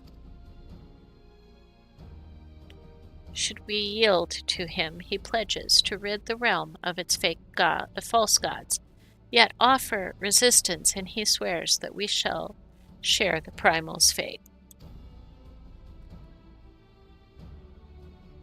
Pardon me my bluntness, but I like not these choices. This is too great a decision for any one of our nations to make alone. Choose, we surrender or resistance. We must answer as one, for if but one surrenders, the rest shall surely fall. Let us pray for the wisdom to do right by all our peoples.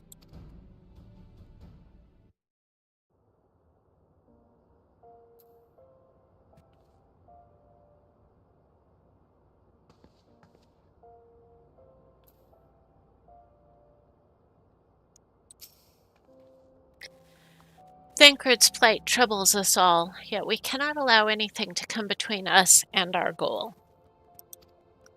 So long as the Ultima weapon exists, Eorzea will never know peace. Let us go to the Alliance leaders, Misty, and help them to make the right decision.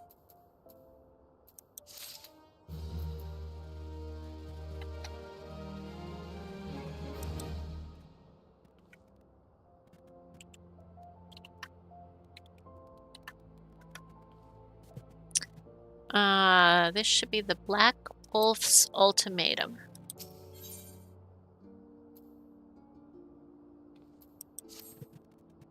Grim tidings, Misty. It seems that word of the Ultima weapon's existence has already reached the Alliance leaders, in the form of an ultimatum. They have gathered in the fragrant chamber and are deliberating their answer even as we speak. Beleaguered as they are, I fear they may well elect to lay down their arms in the belief that surrender will spare their people untold suffering. Yet nothing could be further from the truth. That which the Black Wolf offers will doom Eorzea, not deliver it, and the leaders must be aware of this. Let us hurry to them, Misty, and ensure that they do not act in ignorance of the consequences.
That's as many people as I've seen in this server in a while.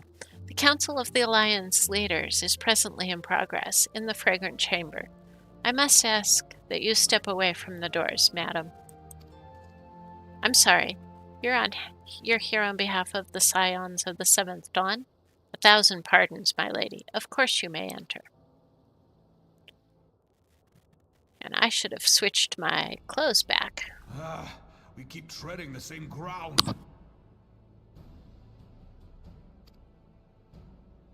Van Belsar's demands are clear.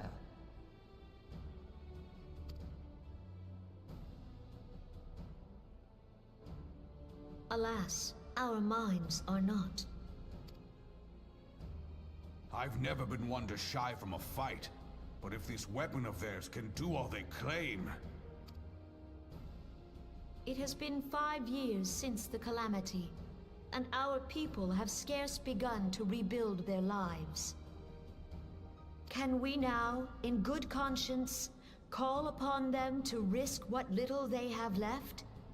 I would spare them the pain of further conflict. Conflict, I say, though that would imply forces set in opposition. If the combined might of 3 primals could not stay Garlemald's new terror, what meaningful resistance can we offer? We who struggle to quell the foes who rise up within our own borders. Long have we fought the primals, but to what end? We strike them down at no small cost, only for them to rise again and again. Are we to play this profitless game for the rest of days? I, for one, grow tired of it. Mistake me not. I do not propose to trade one tyranny for another. I love liberty. But conciliation need not mean oppression. By the 12, though neither of you cried surrender, your every word betokened it.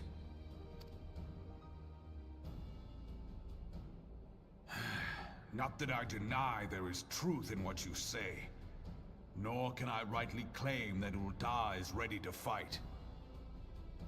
Refugees flood our gates, and beastmen swarm our land, while the great and the good do nothing.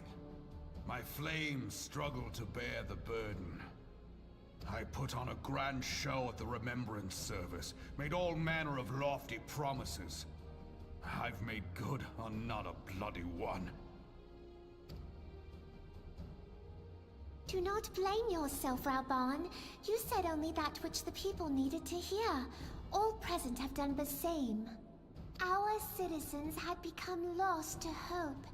If our words serve to kindle it in them anew, better we speak than remain silent. Our enemy condemns us for failing our people. Yet what does he care for their well-being? While we labored to rebuild their lives, the Black Wolf built instruments of murder with which to end them. Her Majesty speaks true. For all our failings, the people's well-being has ever been our foremost priority. While none among us ever doubted that the Empire would one day resume its war, we scarcely had means enough to solve the problems of the present. Aye, which is why we look to others to safeguard our future. The Scions of the Seventh Dawn. Alas, they are gone, and the Black Wolf is at our door. Admiral! I fear you are mistaken.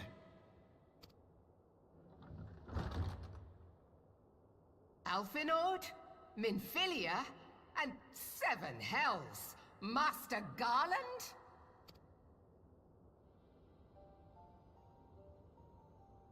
And you, dear friend. By Ralga, you're alive. All of you. As we approached, I would swear I heard talk of surrender. But I know that cannot be. It is not the Eorzean way. Hear me, my friends. Accepting the Garleans' offer to vanquish the Primals would be folly. Folly, I say. For might is not the answer to the primal threat. Indeed, the more the Empire exerts its strength, the worse matters will become. Primals enter this world when mortals call upon them, and mortals are wont to appeal to a higher power when they are desperate.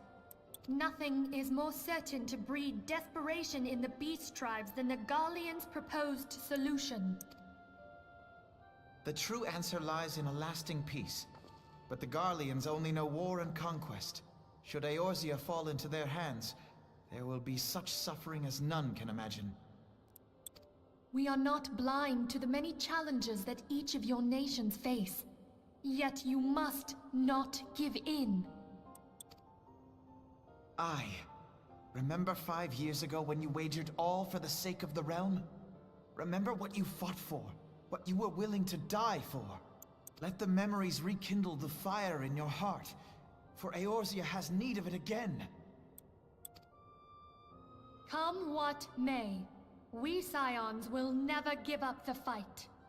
And so I bid you stand with us, and together we shall safeguard the future of the realm.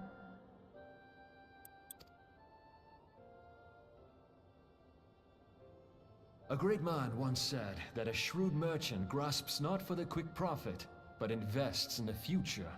Wise words, eh, Reborn? Sid,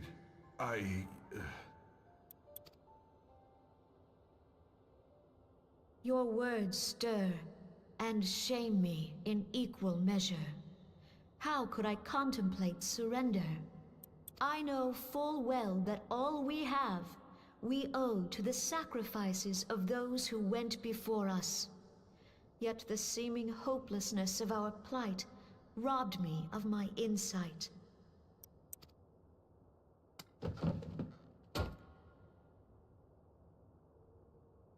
We Gridanians have no love for war, yet we have still less for those who would threaten our homeland.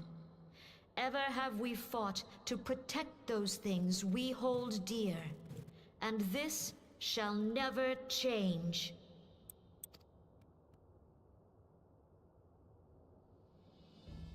Gridania will go to war. We will fight the Empire for the sake of the realm and all who abide here.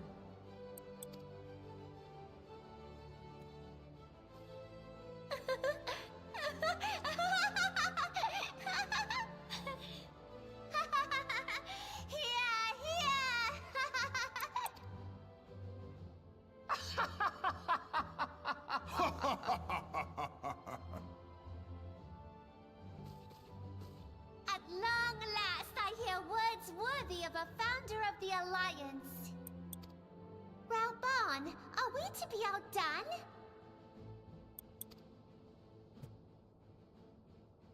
I lost one homeland. The thought of losing another had blunted my resolve.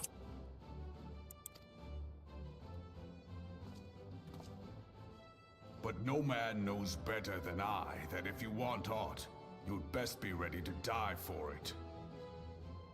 With great danger comes the chance for great glory and great profit. We Uldans who have turned sand into gold know this well. How many times have we fallen into the pit of despair, only to have you pluck us out? I've fair lost count.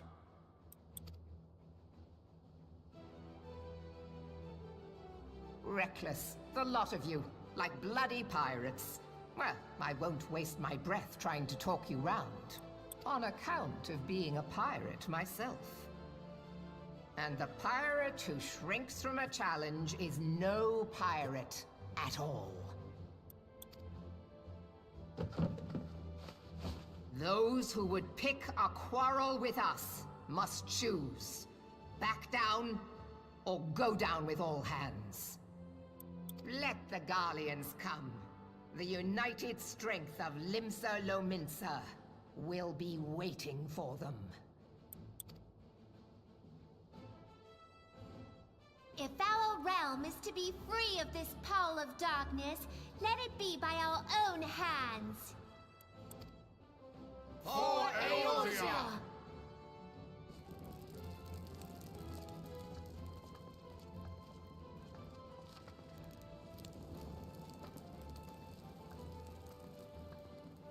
We must needs consider how the weapon may be brought to bear against us.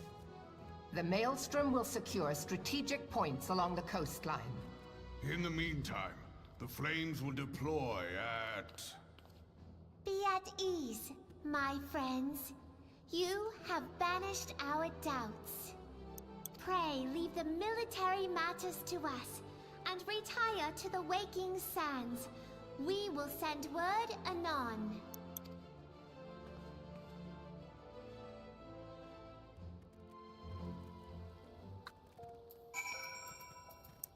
Okay, that was kind of awful because I forgot to put my gear back on.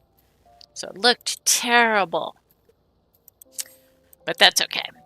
We got it done. Waking Sands. All right.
I cannot well express my relief to think that the Alliance came so close to surrender.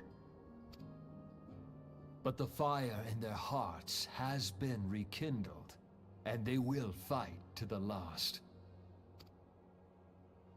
This warmth inside. Did you feel it too, Grandfather? I would know something. Was that your power at work earlier? Nothing of the sort. The leaders of Eorzea had lost their way. I merely helped them to find it again. Oh, hello. Yes, our party returned just a moment ago. How close are you?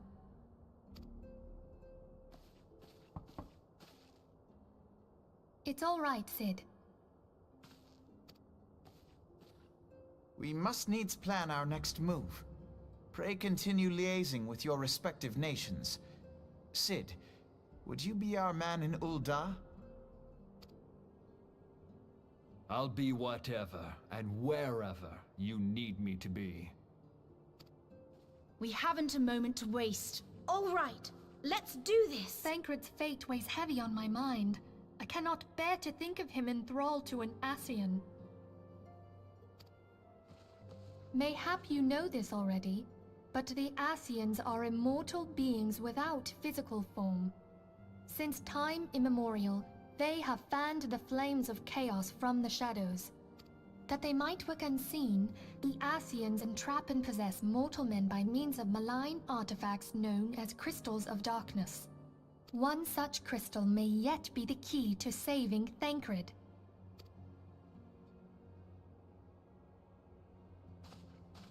This is a crystal of darkness.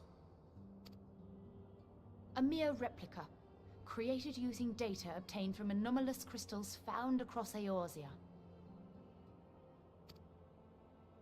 It comes to us courtesy of the students of Baldessian, our distant allies. Even for an Archon, Thancred's talents are exceptional. We all had complete confidence in him. It was for this reason that none among us foresaw the danger in sending him to investigate the Ascians alone. Thancred had been striving to fill the void left by Louisoix. Yet, it was plain that he was overtaxing himself. Yeah, he would volunteer for everything and work till he was dizzy. And the toll taken by his exertions made him vulnerable to Ascian influence. The crystal that binds Thancred must be somewhere on his person. If we could but destroy it, his Ascian possessor would be compelled to relinquish control over him. You have proven the stoutest of allies, standing with us through thick and thin. Yet the most perilous struggle is still to come. For the sake of the realm, and Thancred, I ask that you lend us your strength once more.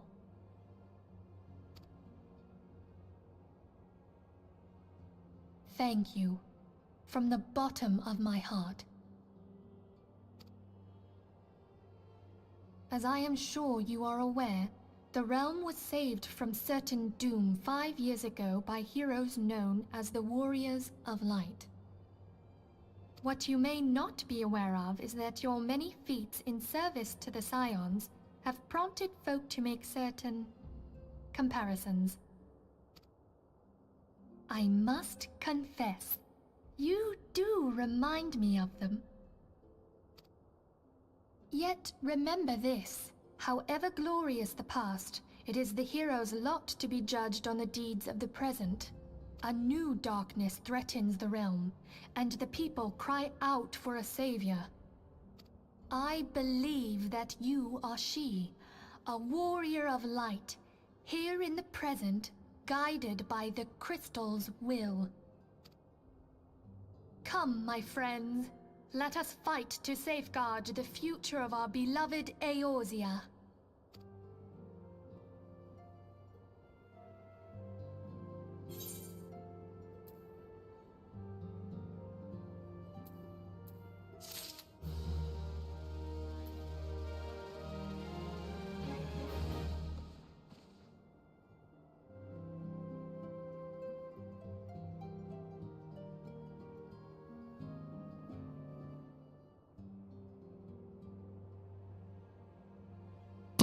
Okay, let's see. This should be Operation Archon.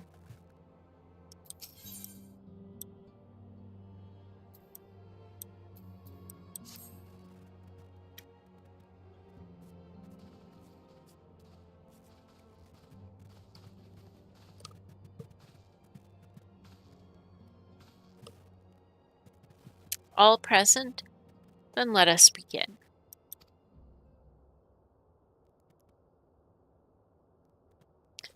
We have received the details of the impending operation. In what promises to be the largest single counteroffensive in the realm's troubled history, the Alliance will strike at every Imperial stronghold standing upon Eorzean soil. As might be expected, the operation will be complex, but you need not commit its intricacies to memory.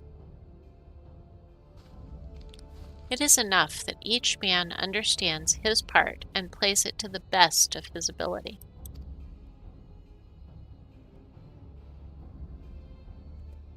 The finer instructions you will receive at each staging point.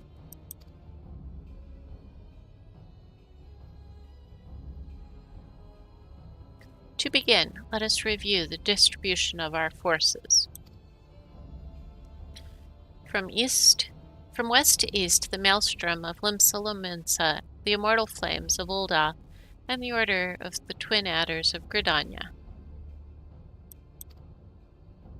Next, let us examine the locations of the Imperial strongholds. Near Limsa, we have Castrum Austerities, situated in eastern Vilbrand, and Castrum Meridium, which lies to the south and east, in the midst of the Roegadyn Sea. Near Ul'dah we have Castrum Meridium to the north, and the coastal outpost at Cape Westwind, which connects Castrum Meridium to the mainland by means of a Magitek transporter. Near Gridania we have Castrum Orens, which lies upon the eastern edge of the 12 Wood. And finally in Mordona stands Castrum Centri, a thorn in the heart of Eorzea. The forthcoming operation will see Allied forces assault each of the aforementioned locations, with the ultimate objective of destroying the Empire's new weapon, housed within Castrum Meridian. As one might expect of the Black Wolf's seat of power, Castrum Meridium boasts all but impenetrable defenses. If we are to breach it, we must needs isolate it from its sister strongholds. To do otherwise would be to risk being caught twixt hammer and anvil. The operation will comprise 4 distinct phases all told. The first shall see us eliminate one of the Black Wolf's most trusted lieutenants, Ritan Arvina. According to our intelligence, the Prefectus is due to visit the Imperial outpost at Cape Westwind for an inspection. When he arrives, we shall dispatch an elite adventurer in unit to eliminate him. Misty, we would have you lead this assault. Ritan is a peerless field tactician. Shorn of his leadership, the garrison at Castrum Austerities will be as a snake without its head.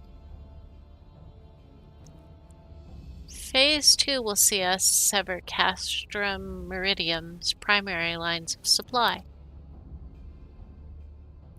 As soon as Raton's presence is confirmed at the coastal outpost, Maelstrom will lay siege to Castrum Austerities. At that very hour, the Limsan Armada, helmed by the Admiral herself, shall move to blockade Castrum Marinum.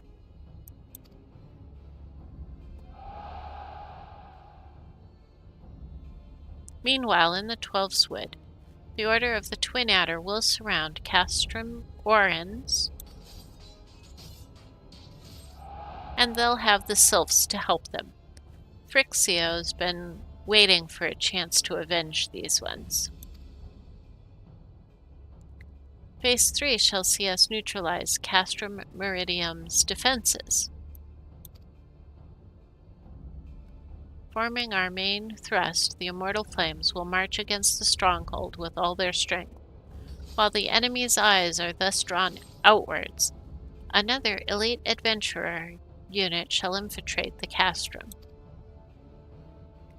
Its mission, to disable the Magitek field generator which protects the Praetorium, a fortress within a fortress, wherein the Ultima weapon is believed to be housed. Misty, we would have you take command once more. Meanwhile, the Order of the Twin Adder will blockade the railway which connects Centri and Meridianum, preventing the timely arrival of reinforcements from Mordona. A wise precaution. The monstrous locomotive which runs back and forth between the two castra is capacious enough to transport a small army, by all accounts. It is well the Garleans did not think to give it wings. Once Meridianum's defenses have been compromised, the operation will enter its fourth and final phase. This will see the Immortal Flames enter the stronghold and suppress the remnants of the enemy garrison, allowing Misty's unit to pass unopposed into the Praetorium, where they will locate and destroy the Ultima weapon.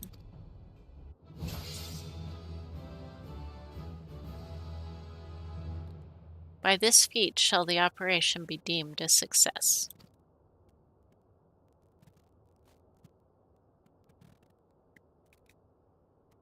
In addition to the Grand Companies, we can count upon the support of a variety of other parties. From the pirates of Limsa to the monetarists of Ul'dah, in all the operation will involve no fewer than 12 major factions. Legend holds that the Archons were 12 in 1 and 1 in 12. It is for this reason that our grand endeavor has been dubbed Operation Archon. Countless free companies have also pledged their swords, and more join us by the day. At long last, all Eorzea is rising as one. As before, we Scions shall work in concert with the Grand Companies. Ida, Papalymo, Y'shtola, pray accompany your respective organizations on their missions. Urianger, I would have you represent us in Ul'dah. Reassure the financiers that they have made a sound investment. When that is done, pray return here and aid in the coordination of our forces. Tataru, please assist Urianger in any way you are able, and ensure that everyone is kept abreast of the latest developments.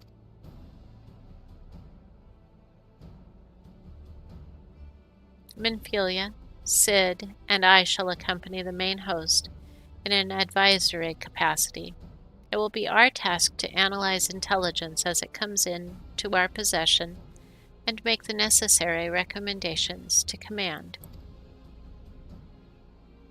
As Alphino mentioned, you are to lead the elite unit of adventurers, whose task it will be to see each of Operation Archon's main objectives fulfilled. Yours is the most important role of all, and like to be the most dangerous. Pray choose your party well, and stint not in your preparation. The battle for the future of the realm is about to begin. Together, let us show the Black Wolf the power of a united Eorzea.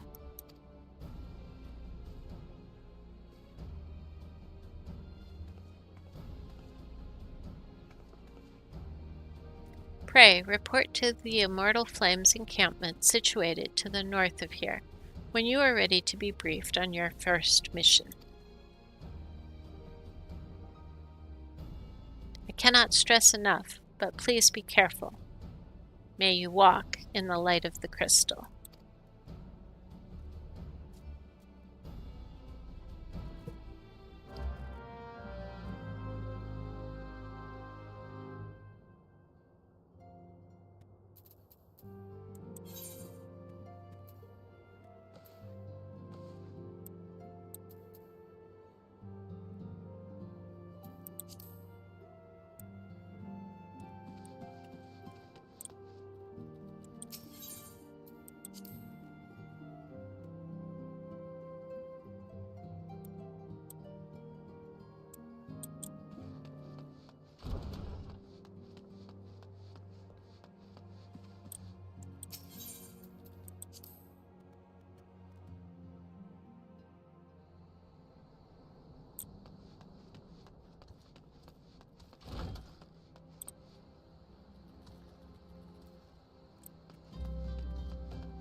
You are welcome, Misty Shores of the Scions.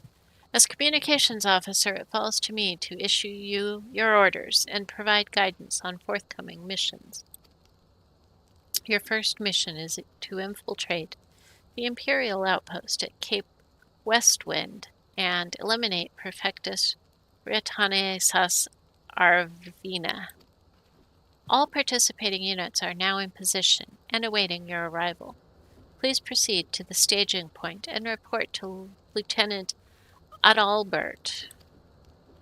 This is but the first step in our bid to purge the realm of the Garlean menace. I shall pray for your success.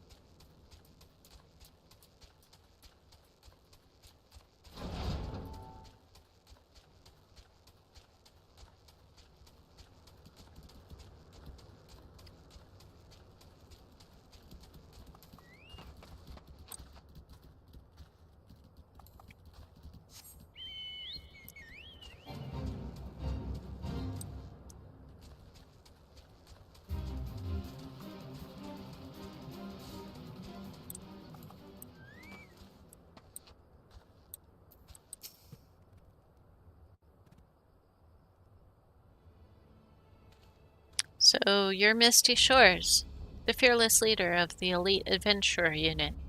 We've been expecting you. Our Maelstrom friends report that Rithan Sal's Arvina departed Castrum Austerities of Wind.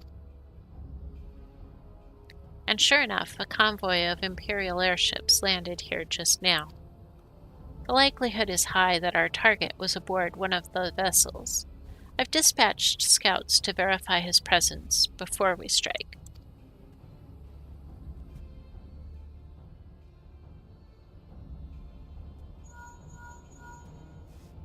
Command to all units, requesting status report. This is Antilion I. Target has not been sighted.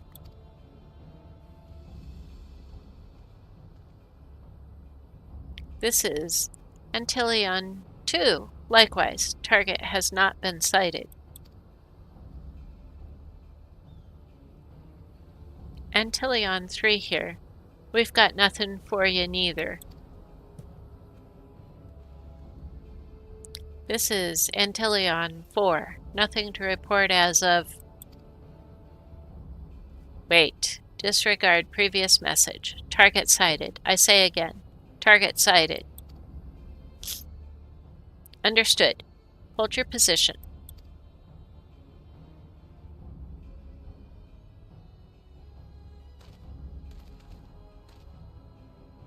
Attention, all units. This is Lieutenant Adalbert Cotter.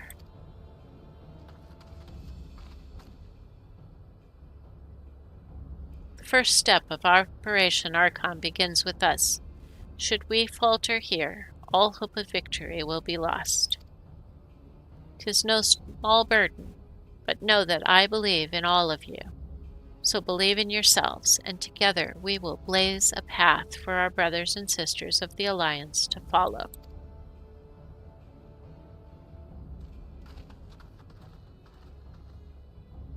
We will create multiple diversions and disperse the enemy garrison.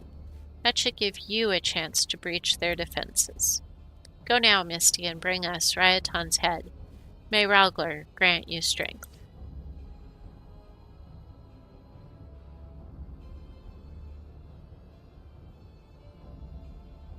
Commence diversionary maneuvers.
It would appear we have unexpected guests. Now, where have I seen you before? Ah, but of course, the woman who felled the mighty Titan. This is the Icon Slayer. I see. The commotion without is not but a diversion. Allow me to hazard a guess. By eliminating me, you hope to undermine the garrison at Austerities. A bold strategy, to be sure, but have you the strength to see it to fruition? Leave us. None of you are a match for her. Send word to Castrum Austerities. Tell them the Lamensons are coming. At once, my lord.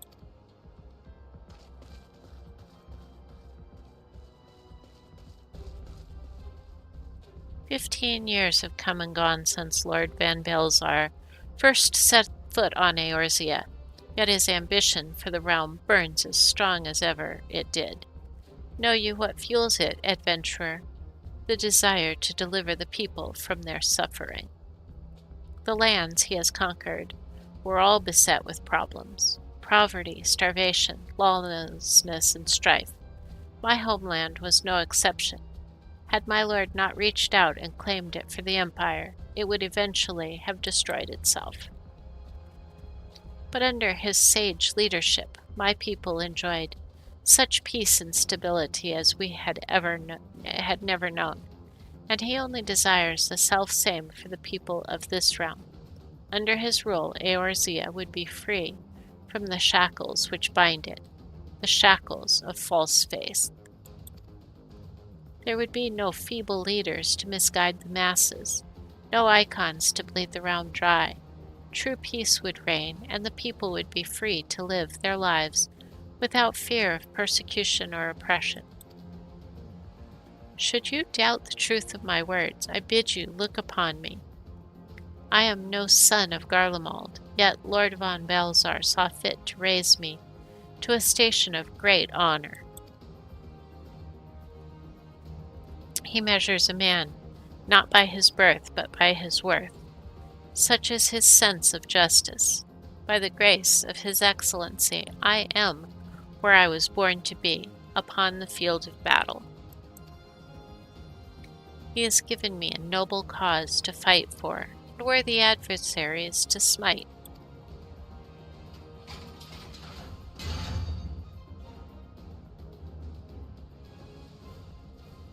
I am not wont to bear my steel needlessly, but if you are deaf to reason,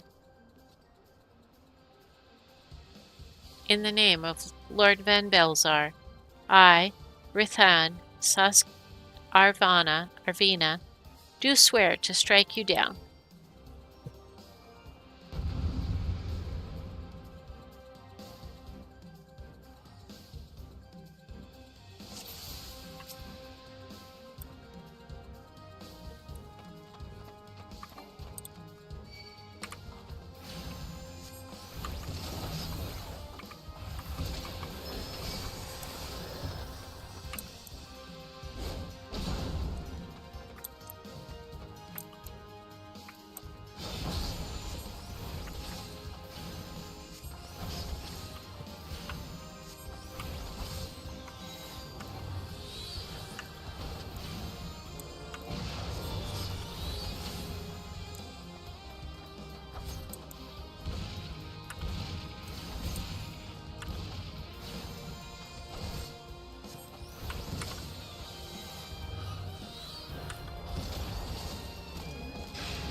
I'm not sure I'm gonna make this one.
Your conviction and courage will not be for naught, this I swear.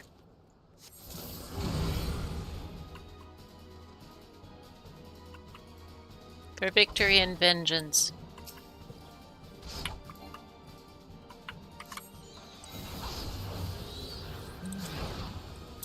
Move!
Whew.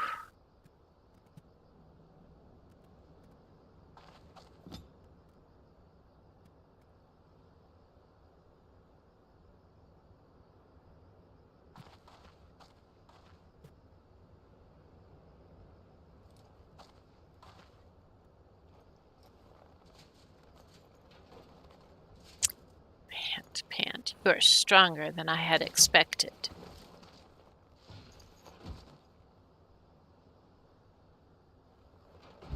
But I have my honor. I cannot. I will not yield.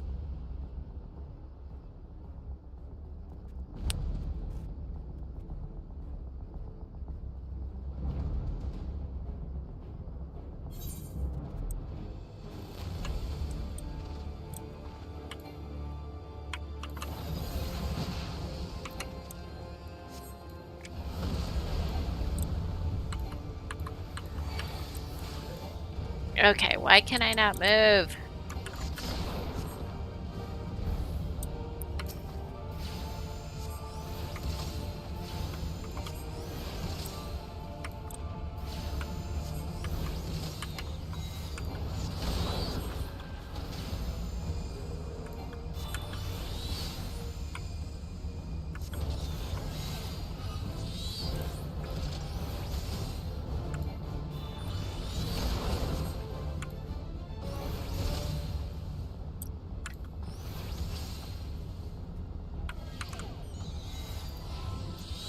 It's not gonna go well.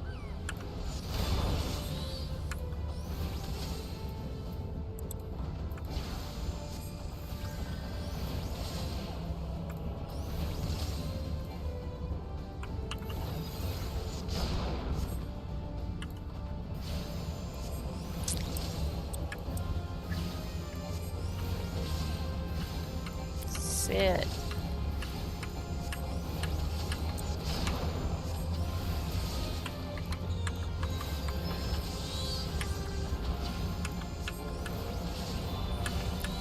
Please.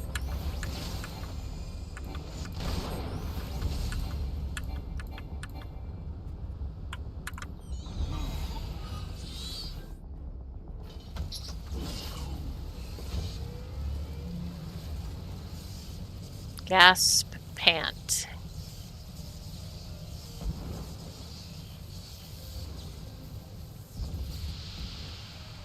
Forgive me. I have failed you. Lord Van Belzar.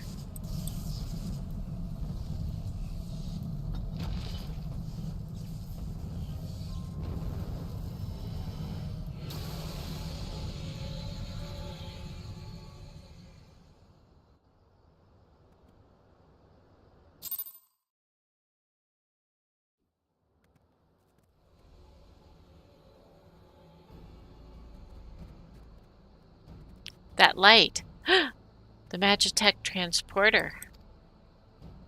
Misty, are you there? What news of Rithyan? Fallen. With this deed, you have sown the seeds of our ultimate victory.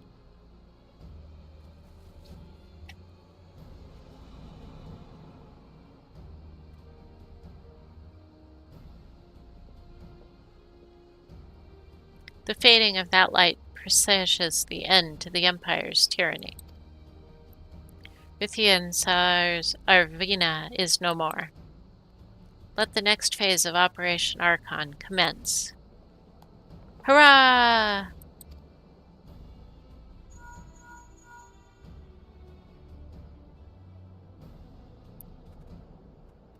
'Tis I. It seems you've done it again, Misty. I'd raise a tankard to you, but I'm afraid we've no time to savor the victory. There's still the small matter of infiltrating Castrum Meridium and destroying the Ultima weapon. I know, no rest for the preternaturally gifted. Now stop feeling sorry for yourself and make your way back to the Immortal Flames encampment. The communications officer will issue you your orders. I'll be waiting for you with the main host.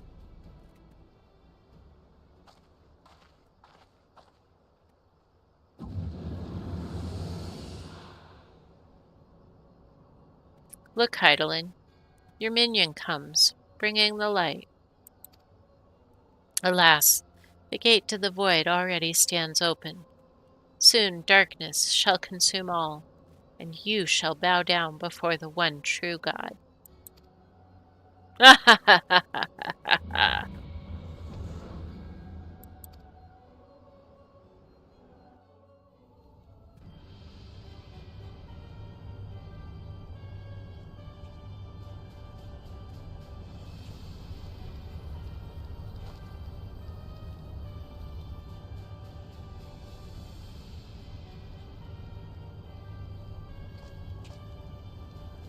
The Prefectus slain?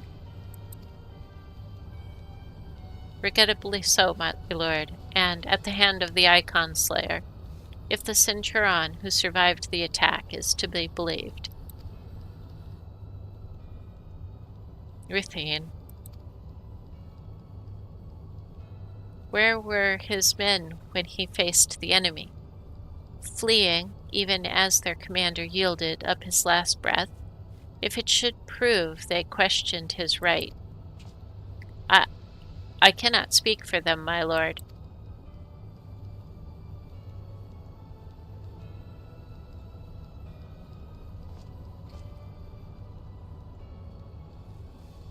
Beg pardons, my lord, there is more. The Maelstrom has laid siege to Castrum Austerities.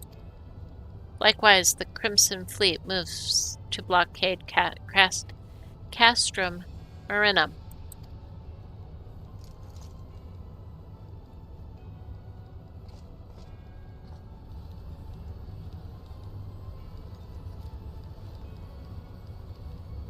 So this is their answer.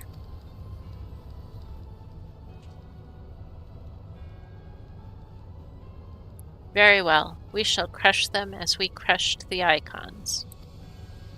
Go forth and show them the futility of their resistance. Yes, my lord.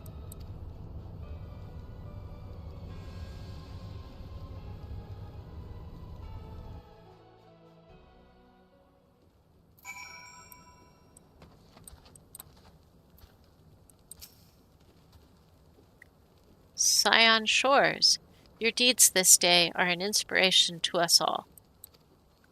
With the death of the Prefectus, Operation Archon has entered its second phase. Even as we speak, the Maelstrom moves to blockade Castrum Austerities and Castrum Marinum. And far to the east in the Black Shroud, the Order of the Twin Adder advances upon Castrum Orans. Already you have done much to advance our cause, performing such feats as are worthy of song. But if our plan is to succeed, more is required of you. Let me know when your preparations are in order, and I shall relay to you the particulars of your next mission.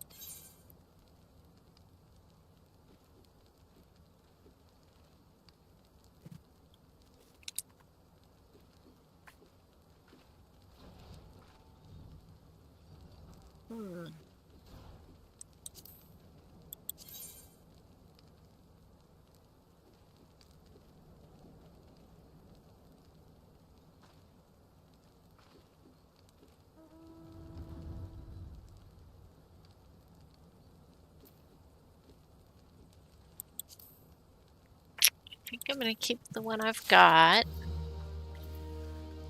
But I do want to check for where. No, they all look great.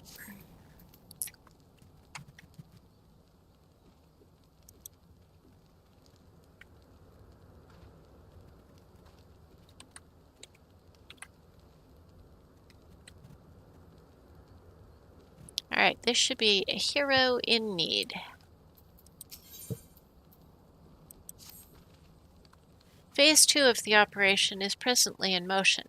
Our brothers and sisters of the Maelstrom are holding their own against Garlean forces upon Vilbrand and the Roegadyn Sea.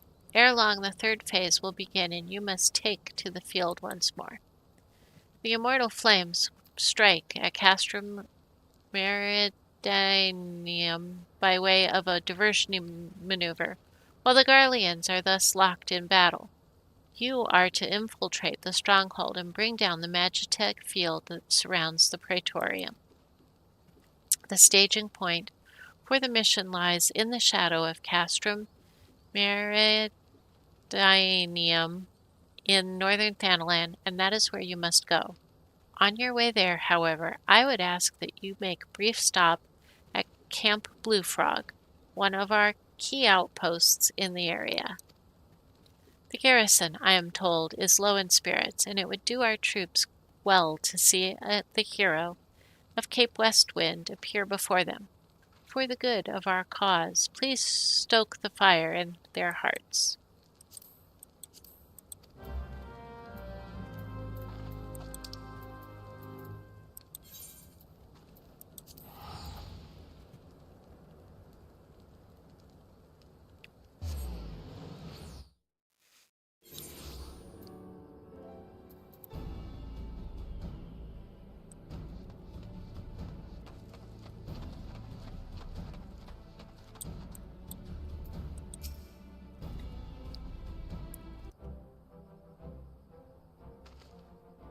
Ah, Lieutenant Shores, yours is a most welcome presence here at Camp Blue Frog. Logistically speaking, we are ready to march on Castrum Meridianum at a moment's notice.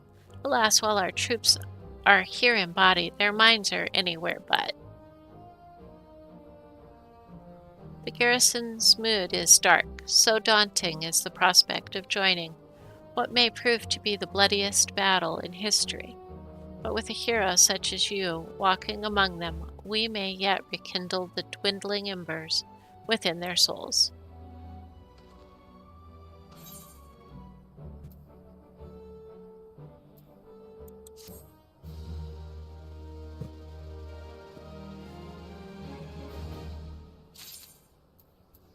Let's see what we got.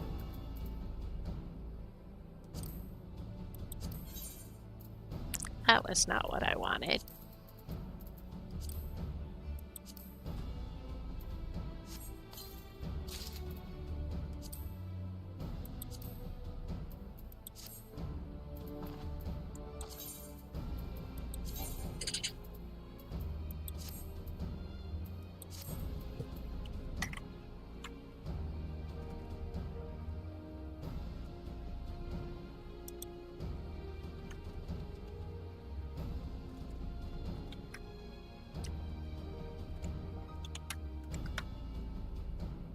Alright, this should be Hearts on Fire.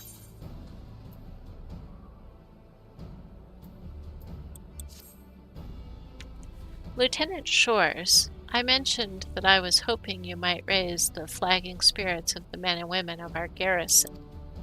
Worry not. It is no unnecessarily laborious task that we ask of you. The mere presence of a hero such as you walking in their midst would no doubt serve to restore them a measure of morale. And so I ask of you this: make your way to the ceruleum processing plant and report to General Reborn once you have arrived. And Godspeed, Lieutenant Shores. Our troops are counting on you.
Well, if it isn't the hero who brought down the Prefectus, it's good to have you with us, friend. As you can see, the mood about the camp here is grim at best. I was hoping that your presence alone might serve to raise spirits some. Unfortunately, it would seem that many are too preoccupied wallowing in fear and self-pity that they have yet to even notice you have arrived. Might I ask you to make the rounds and share a few words of encouragement to those men and women whose spirit falters? I had a mind to do it myself, but I am quite certain it would carry more weight coming from you. Once you have seen to the others, go and do the same for Edelstein. No matter what he may claim, the lieutenant would also be better for a bit of rousing. Trust me, I know. Cool. Real quick, gonna pick up this chocobo though.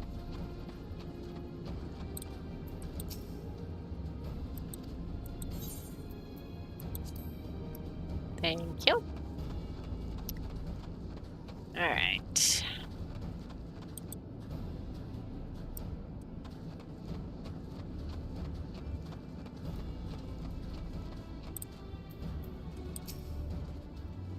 Yes, sir. Right away, sir.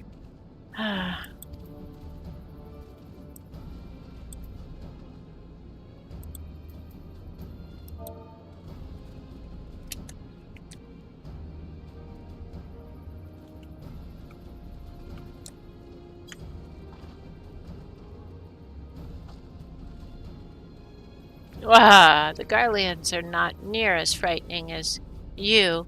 I'd sooner face a vanguard while naked as my name day. Thanks. Guess.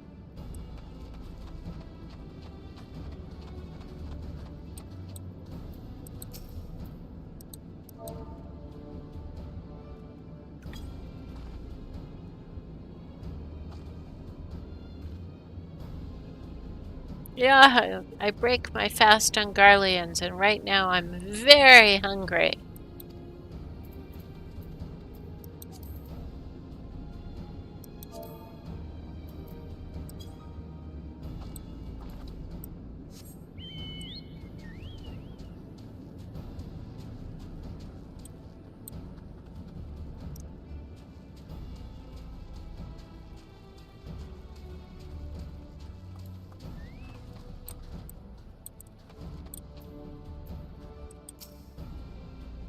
Ah, the oft-rumored hero.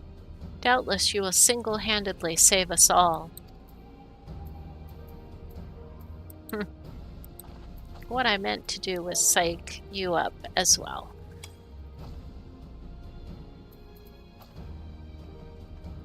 Your stirring gesticulation has reawakened me to my purpose. Hero or no, I will fight tooth and nail to protect the realm.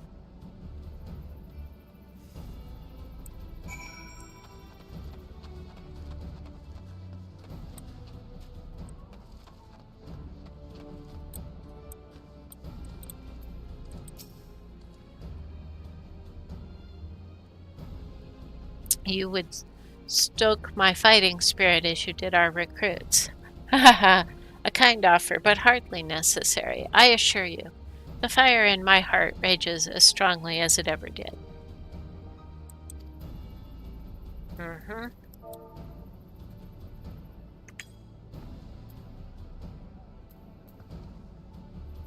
By Ralgar. Without my realizing it, the fire of my resolve had grown dim. But thanks to you, it burns red hot once more.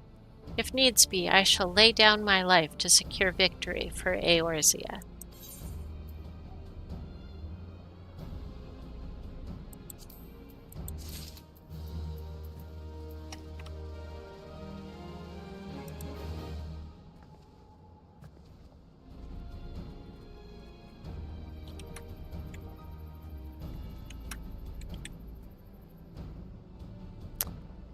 This should be Rock the Castrum.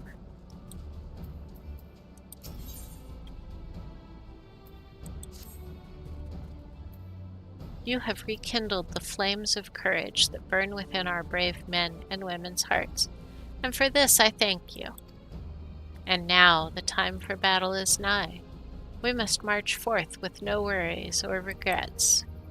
General Roegadyn awaits you at Castrum Meridium. The battle will not be an easy one, but I trust that you are up to the task. Godspeed, Lieutenant Shores.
Our hero returns.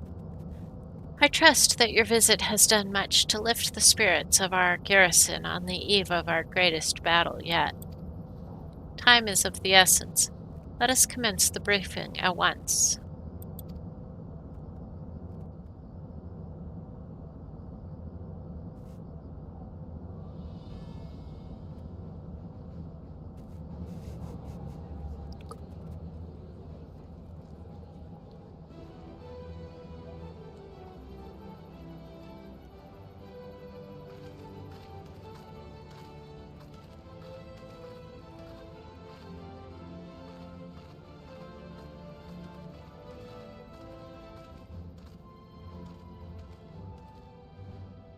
Brothers and sisters of the Alliance, I would share with you glad tidings. Doubtless spurred on by news of the siege of Castrum Orens, the Maelstrom has struck a double blow. Castrum Austerities and Castrum Marinum are now under blockade. Phase 2 of Operation Archon is a success.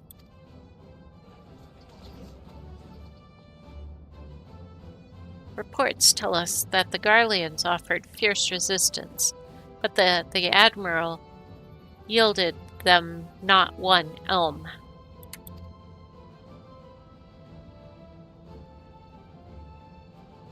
With Austerities and Marinum and Oriens thus suppressed, the third phase may begin in earnest. Even as we speak, the Order of the Twin Adder moves to block the railway leading hither from Castrum Centri, and that can mean but one thing. The hour is come to strike at the heart of the Garlean invasion force. Castrum Meridium, the den of the Black Wolf.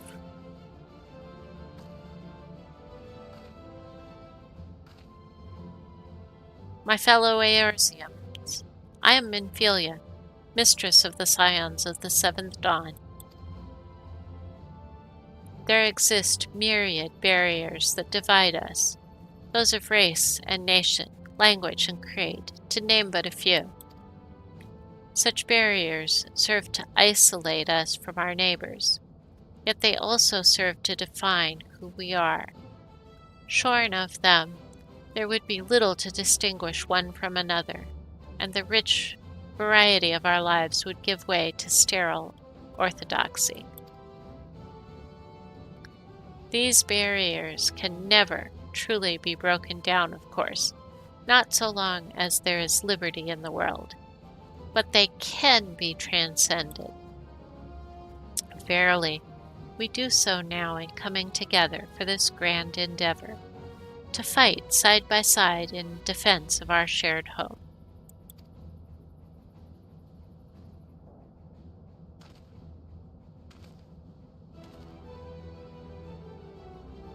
Before me stands the adventurer, Misty Shores. You all know her as the woman who will lead the unit tasked with destroying the Ultima weapon. We Scions know a different Misty, however. We know her as a dear friend who has endured untold hardship on our behalf, a true hero who has ever blazed a path for us to follow. And why do I tell you this? I tell you, friends, because it is time for us to blaze a path for her. Our objective is to wreak such havoc outside the walls of Roegadyn as to afford Misty and her comrades the time they need to disable the Magitek field generator within. With the path thus cleared, we may finally turn our minds to the true goal of this operation, the destruction of the Ultima weapon. All troops prepare for battle.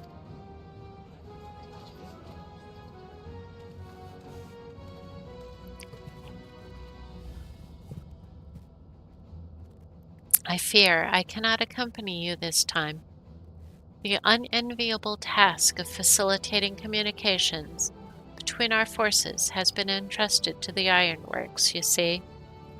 Know, though, that I will be praying for your safe return.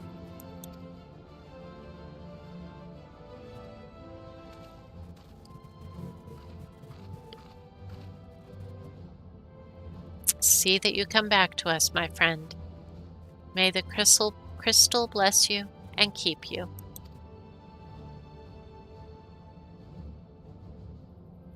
We will suffer the black wolf to prowl our lands no more. Let us teach the hunter what is to be hunted.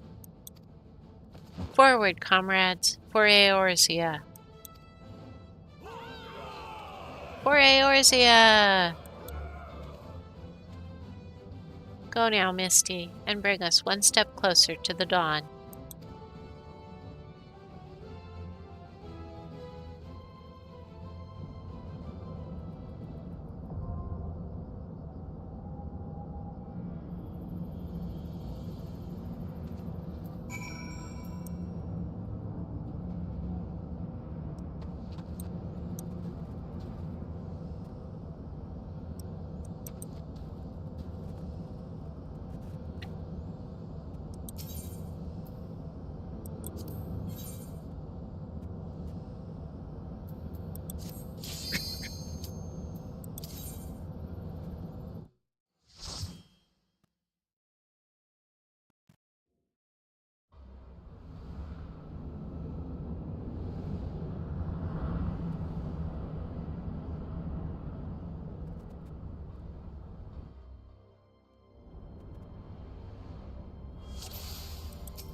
This is Sid to review. Our goal is to deactivate the Magitek fields.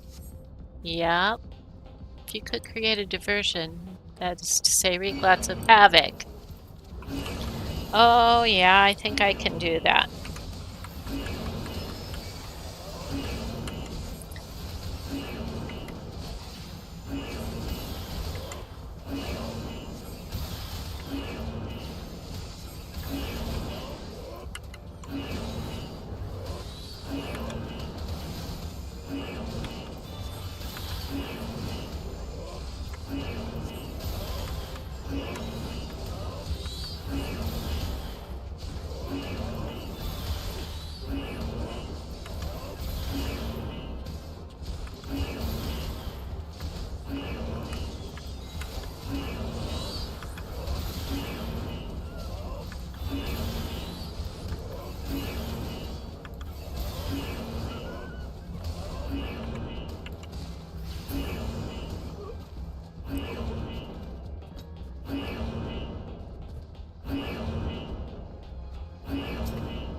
Whew.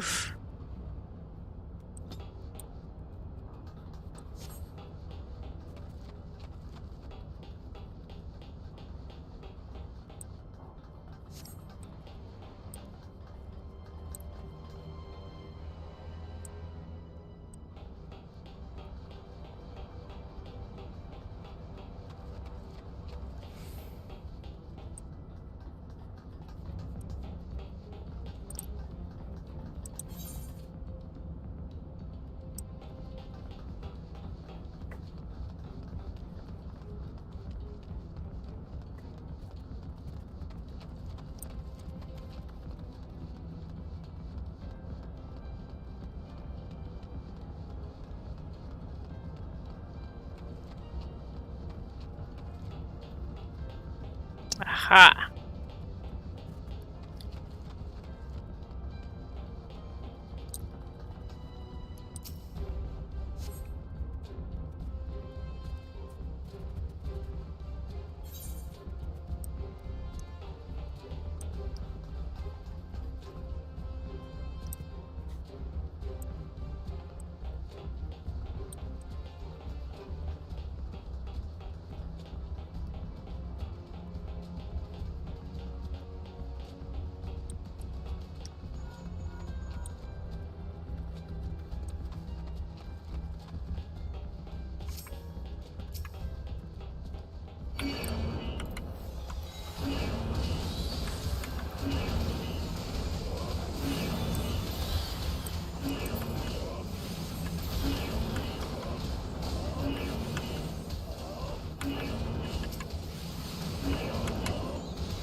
has to be the way I came, so this has to be the way I need to go.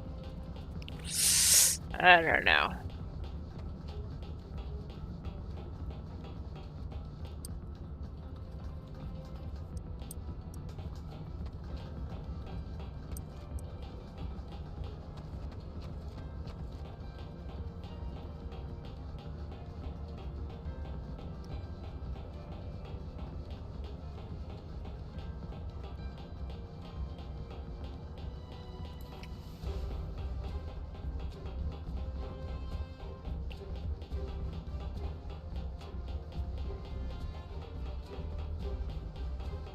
Been a really long time since I've countered anything, so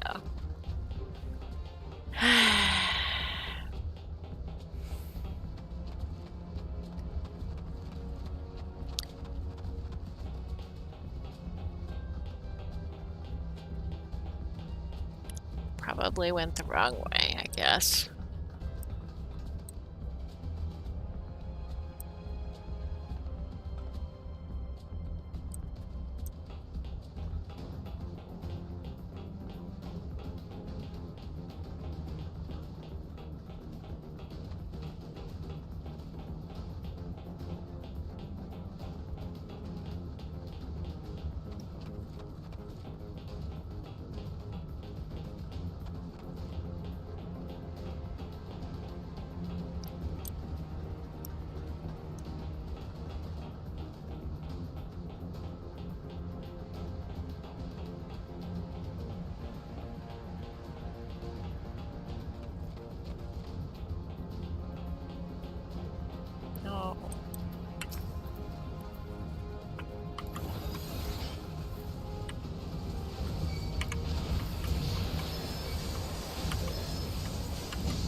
Diverting all power to cannons.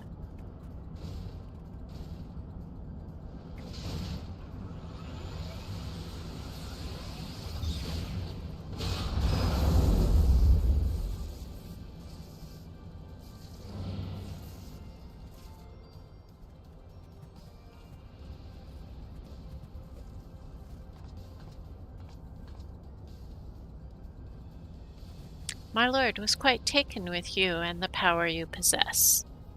The echo. Naturally, I could not help but wonder, only to discover that you are but another adventurer, no better than the multitude.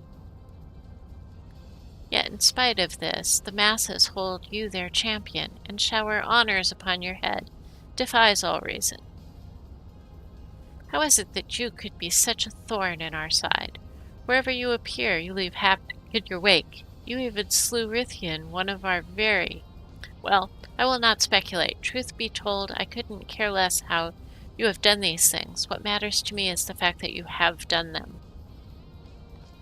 If you are allowed to continue, you will eventually deprive me of all that I have toiled for, all that is mine by right, my minions, my comrades, even my Lord Gaius. But you cannot have him. His dreams and ambitions, his body and soul, they are mine. Do you hear me? All mine. I lost everything once before. I will not suffer it to happen again. I will kill you, adventurer. Only your death can bring me peace.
No! It's happening all over again. Please, I cannot bear it. Don't take him away from me. My Lord Gaius.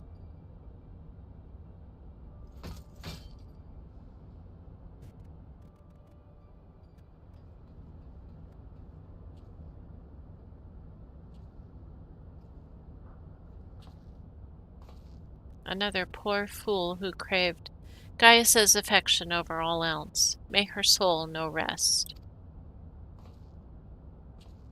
'Tis a miracle no harm has come to you, my friend, one for which I will happily give thanks.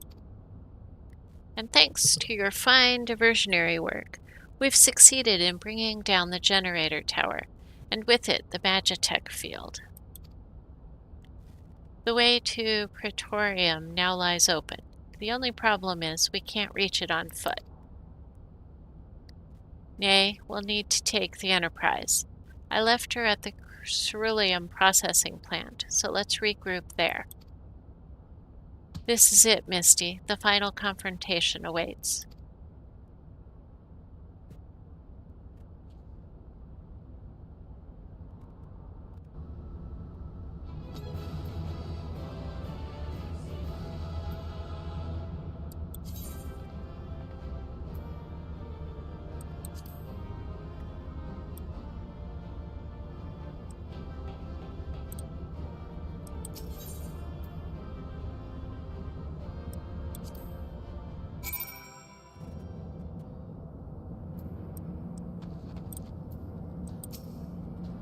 I knew you wouldn't let us down, soldier. With the Praetorium stripped of its defenses, the way to the Ultima weapon lies open. The time has come for the final phase of Operation Archon.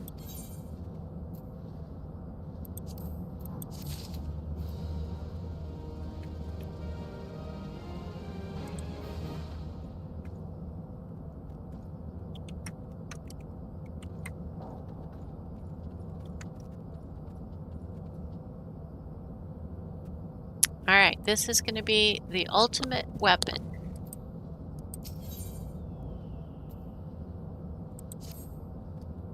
For the final phase of the operation, my flames will storm Castrum Meridian and suppress what is left of the Imperial garrison. If all goes well, this will allow you to reach the Praetorium unopposed, fit and ready for your encounter with the Ultima weapon. Yours is the most dangerous mission of all, but the best must bear the heaviest burden, and you're the best we have. There's not another soul in this realm that could see this deed done, and Merlwyb and Connie are of the same mind as me. Though all hangs on your success, you must not let our plight make you desperate. Victory belongs to the bold, not the reckless. Bards are wont to sing of heroes who valued their life not next to honor, love, and liberty. But I tell you now, that which men value at naught they sell cheap. Risk no more than you must, you hear me? Now, best you were off, we have work to do, the both of us. See that your preparations are in order, then report to Sid. He awaits you with the Enterprise at the ceruleum processing plant. May Ralgers grant you strength.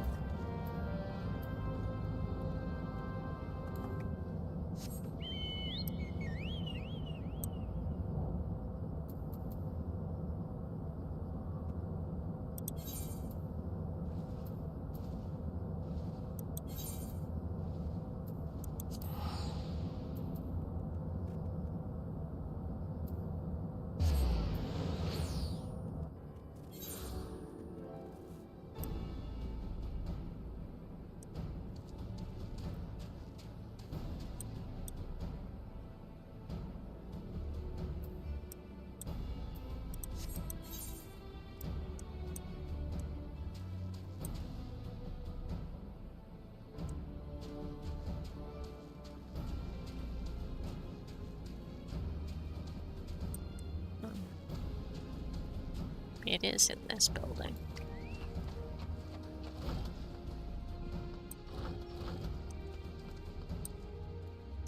Not this one, apparently. Okay. Let's keep trying, then.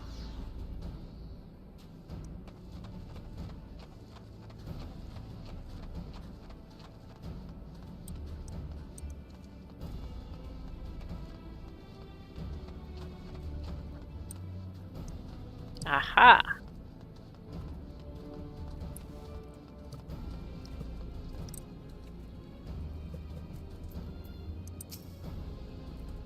The Enterprise is at your disposal. When you're ready to head for the Praetorium, you'll need only say the word. If we succeed in destroying the Ultima weapon, it will deal a crippling blow to the Empire's hopes of conquest. After that, the 14th Legion would not dare to move against us, bringing the discovery of further Allagan doomsday devices, barring the discovery of further Allagan doomsday devices, that is. Let's be on our way, Misty. Gaius and his plaything await.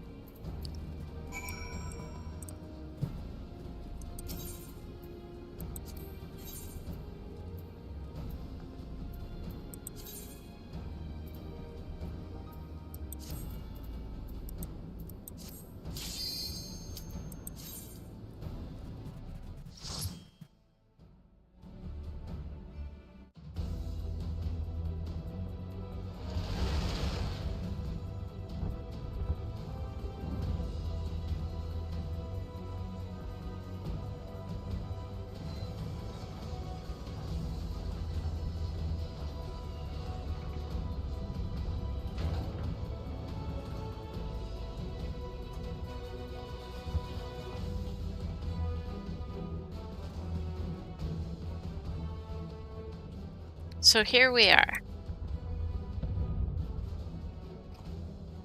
The Ultima weapon will almost certainly be housed in the depths of the complex.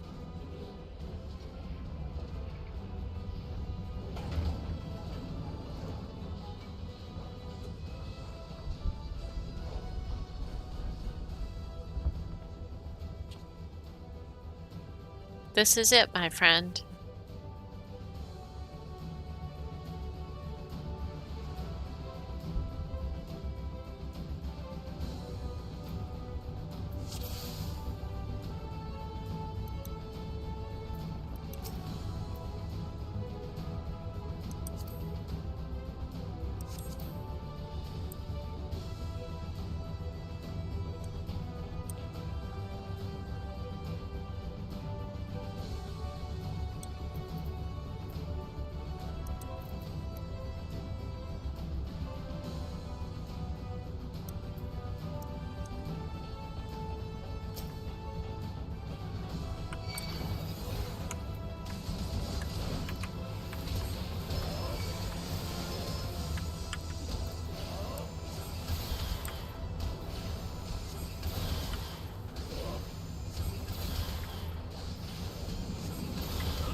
Uh,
Gaius? Ah, Sid, my boy. You are late. There is something I always meant to tell you, yet there never seemed right. Time never seemed right. It concerns your father. What of him? In the winter of his years, Midas came to abhor his part in Meteor. He told me that he wanted nothing more than to wash his hands of the whole sordid affair. But he did not wash his hands of it. He helmed the project till the day it... Come now, Sid, you must know that he did not have the luxury of choice. By the time he realized his error, it was too late. Meteor had him Shortly before his transformation, mayhaps sensing that something was amiss, your father confided to me all the regrets of his life. Most of them concerned you. Early in your career, he realized that while you had a talent for devising armaments, it would never fulfill you. Long before you knew your own mind, he saw that you would be far happier using your knowledge for peaceful purposes, and the thought touched him. He was a changed man for it. He could not let it show. You ripped open the walls in this place just so you could say this to me? What is it you want? I want you at my side, Sid. Take up your father's mantle and become the Emperor's lead engineer. It is your destiny. My father had a change of heart, you said, so yourself. Besides, I have long known my destiny, and I assure you it lies not with... A pity. And what of you, adventurer? Will you not consider making common cause with your powers joined to mine? We might do much for this realm. Together we could bring order to Eorzea and usher in a lasting peace. No, and I can expect no better answer than this. So be it. It was your strength that made me proffer my hand in friendship, and it is your strength that makes me proffer my blade. Save as an ally, you are too dangerous.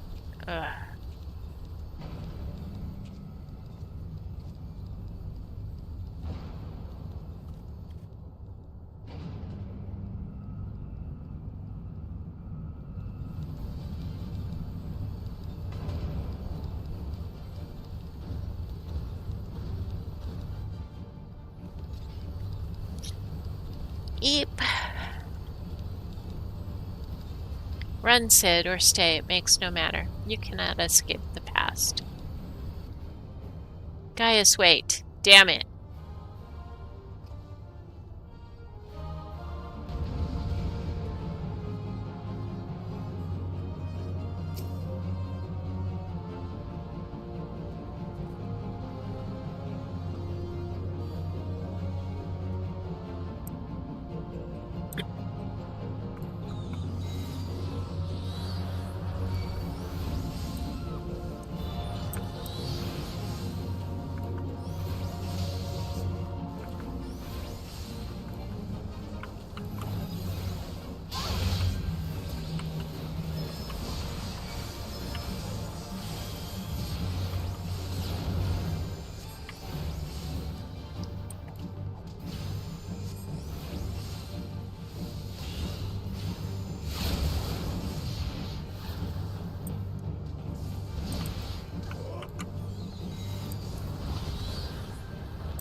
I don't really know what I'm supposed to be doing here, so yay!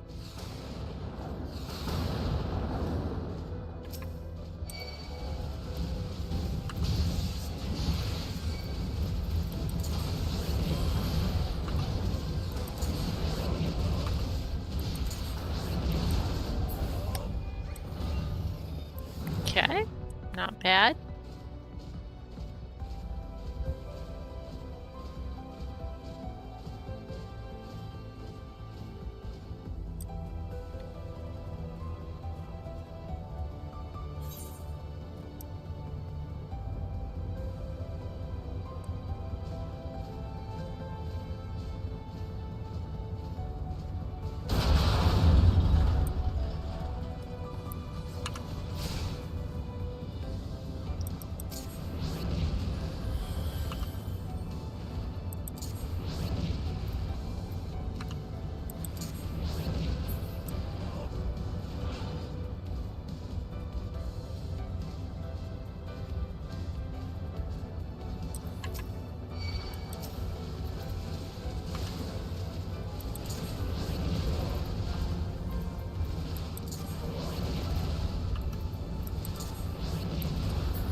Bookhead is composed of a special ally, extremely tough. Ordinary fire won't leave a mark, I'm afraid.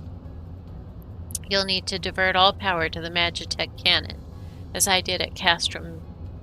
The armor's core is like to expire from the strain, but there's no help for it if we want to press on.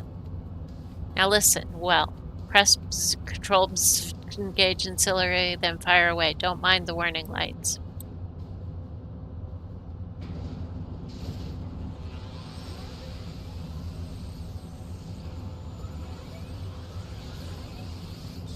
Boom.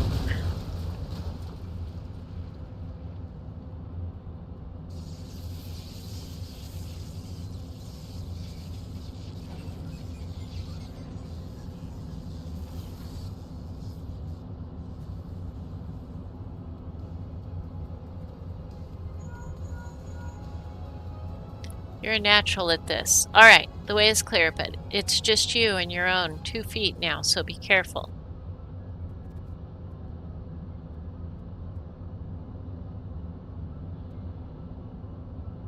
Baby. Thank you for everything you did for me.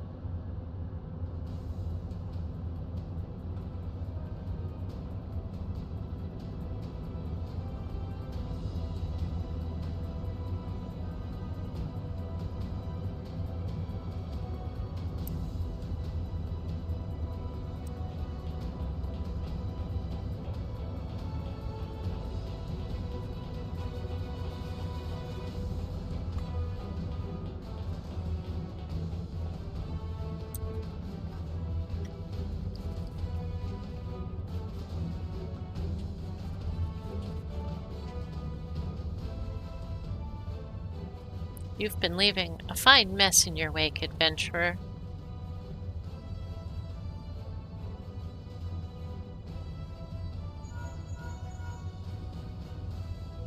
Is someone there?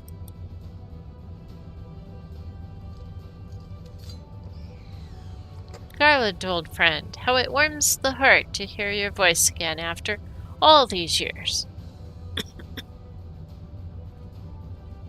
Nero, is that you? You sound well. It would seem this savage land agrees with you. The highest-ranking tribunus of the 14th, it was you all this time. Tell me, Garland, how long do you intend to keep all the glory for yourself? Oh, what? You've lost me. Don't play the fool with me. Ever since the Academy, I have been condemned to live in your shadow. By all objective measure, I was the more talented of the two of us, and yet that fact counted for naught beside your privileged birth. You were admired as the young prodigy simply because your father was so great. Then you defected. I felt sure my star would finally rise. But by disappearing, you acquired the status of a legend, your reputed genius gaining credence merely by dint of your absence. Instead of cursing you for a traitor, the people actually came to think of you more fondly. To this day, you are still the young prodigy of Magitek. I, meanwhile, have ever been made to feel second-rate. I, who have continued to serve our nation faithfully. Whenever I fail to excel, why, it is only to be expected. Yet when I exceed all reasonable expectations, people proclaim that I will... Nero, I don't know what to say. Matters not a whit what I achieve. Your existence has rendered mine worthless. Even Lord Van Belsar saw fit to offer you a place at his side, and this in spite of your betrayal. Did he extend any such offer to me, the man who has remained loyal to him for all these years? Long have I endured this injustice, but no more.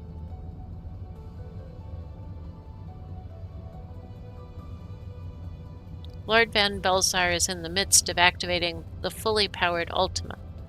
It's my magnum opus, the creation that will win me the recognition I am due. I will not let anyone interfere. Nero, what are you...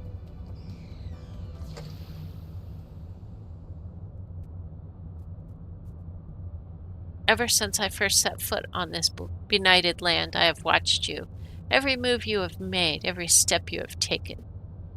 You have felled icons, a feat made possible by the echo. Peculiar power which shields you from their corrupting. It is of little wonder that my lord has taken an interest in you. As have I, if truth be told. It is my desire to harness your power for use in the Ultima weapon.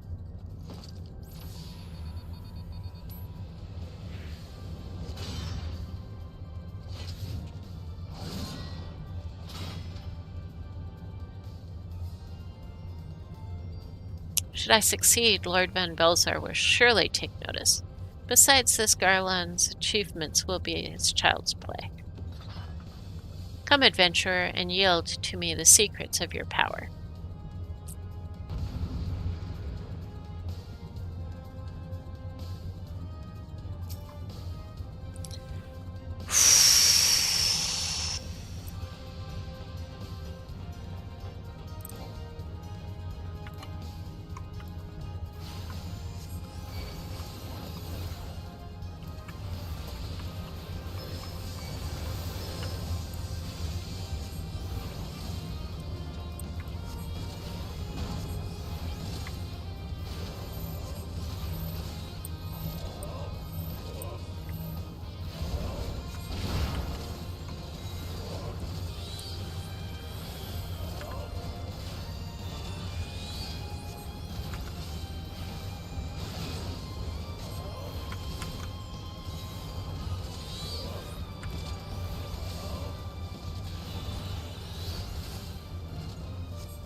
This changes nothing.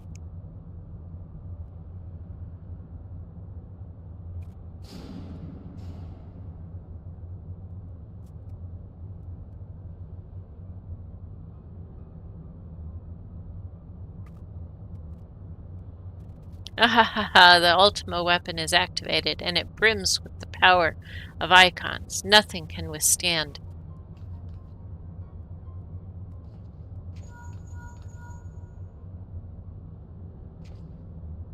Are you alright? What of Nero? Fled. Damn it. In the instant prior to the blackout, the instruments detected a massive power surge from the deepest chamber. Gaius is certain to be there. We have no time to waste. Word arrived from the Alliance a short while ago. It seems the Order of the Twin Adder has completed its blockade of Castrum. What hands they can spare are hastening this way even as we speak, and likewise for the Maelstrom. All that's left is to destroy the Ultima weapon. I should warn you, the chamber which houses the target appears to be saturated with etheric energies. There's bound to be heavy interference. But even if we lose contact, you must go on. Just don't do anything I wouldn't do, all right?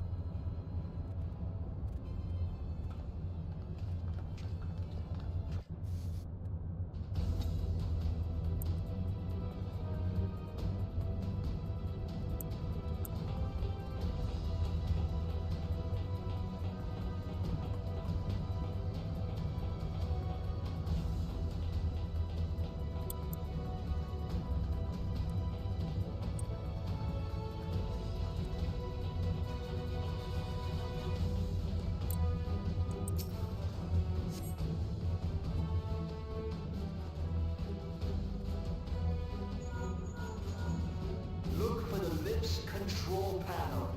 It'll be somewhere nearby. Take the lid down, and you should find yourself in the chamber of the Ultima weapon.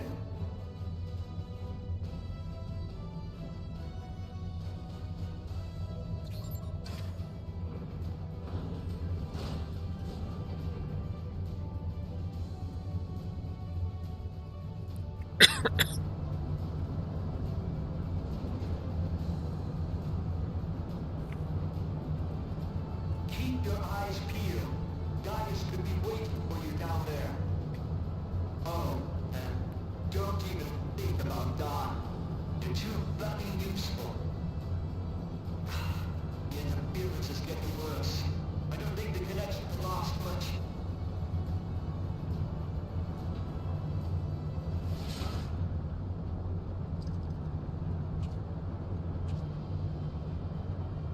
Tell me, for whom do you fight?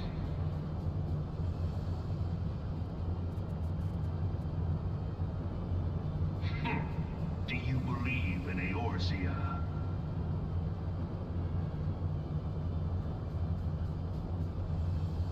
Eorzea's unity is forged of falsehoods. Its city-states are built on deceit, and its faith is an instrument of deception. It is not but a cobweb of lies. To believe in Eorzea is to believe in nothing. In Eorzea, the beast tribes often summon gods to fight in their stead, though your comrades only rarely respond in kind. Which is strange, is it not? Are the 12 otherwise engaged?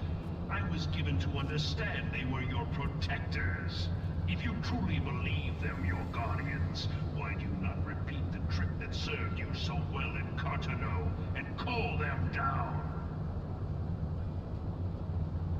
They will answer, so long as you lavish them with crystals and gorge them on ether. Your gods are no different from those of the beasts. Icons, everyone. Except but this, and you will see how Eorzea's faith is bleeding the land dry.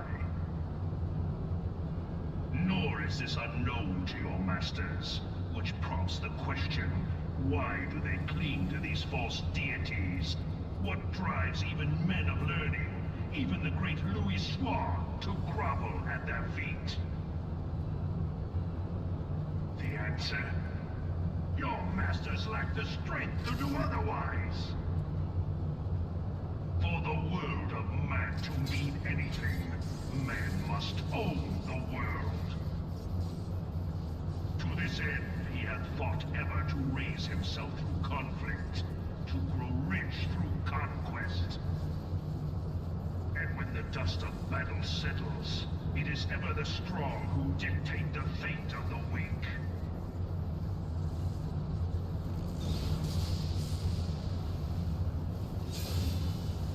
Knowing this, but a single path is open to the infinite ruler, that of false worship, a path which leads to innovation and death. Only a man of power can rightly steer the course of civilization.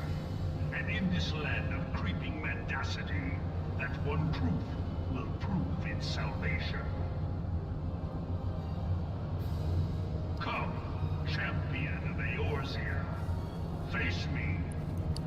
Your defeat shall serve as proof of my readiness to rule.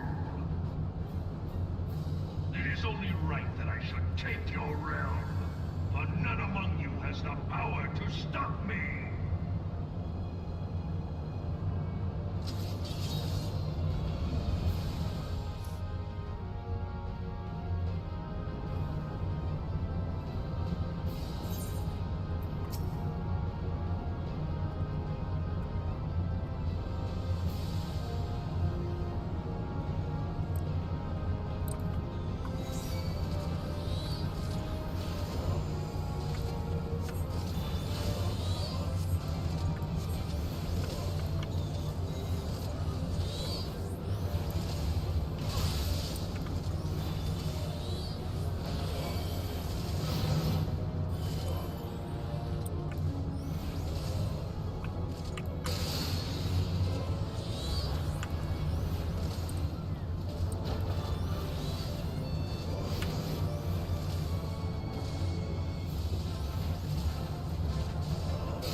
most impressive. Such power befits a ruler. Yet, you lack the resolve to put it to proper use. A waste.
Allow me then, hero, to do that which you will not.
But the Ultima weapon is all-powerful! Why does my enemy still stand? Can her strength truly be so great? It is the blessing of light that confounds you.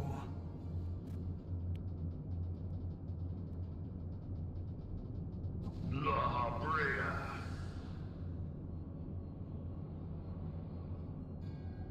Your foe acts under the protection of the crystal she bears. So, this is what empowers her. Beyond mortal limits. If you are to prevail, the Hammer of Darkness must needs be brought to bear upon the Shield of Light. And so it shall, for the Ultima weapon is host to a power of which you are as yet ignorant. Speak plainly, Ascian. The heart of Sabik. It is the weapon's core, an enigma whose surface even the vaunted scholars of ancient Alag failed to scratch. The magic within has lain dormant for eons. Of what magic do you speak? A spell without parallel. Ultima. I sought the life force of the Primals for no other reason but to quicken the core. For the true power of the Ultima weapon lies within its now beating heart. La Brea, what have you done? No more than was necessary for my god to be reborn. Damn you, Ascian. The hour is at hand. Behold but a sliver of my god's power.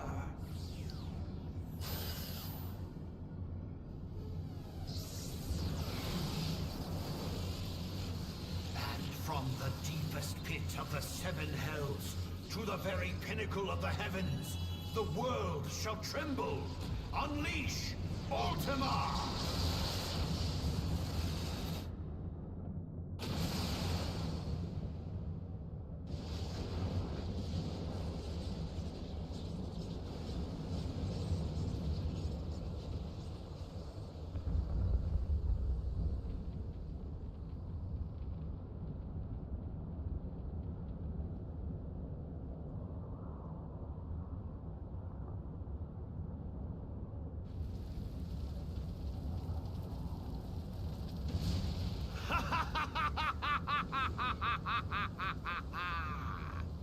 Such devastation!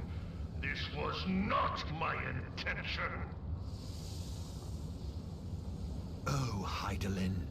It seems the task of keeping your champion alive has exhausted what strength you had left. Van Belzar, your enemy's shield is broken. The rest I leave to you. We will speak later, Ascian. But first, I must deal with you.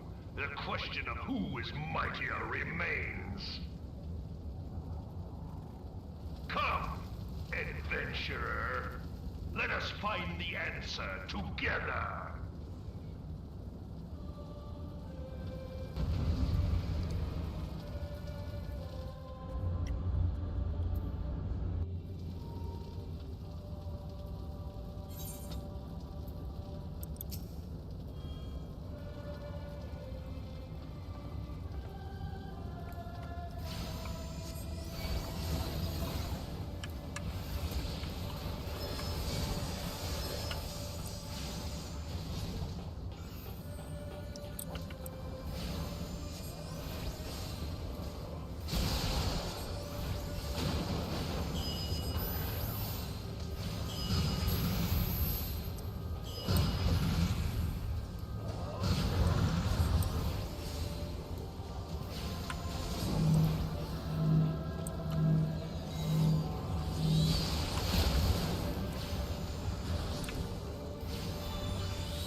Heed me. The subjects of a weak ruler must needs look to a higher power for providence, and their dependence comes at a cost to the realm. The misguided elevate the frail, and the frail lead the people astray. Unless a man of power wrests control, the cycle will never be broken.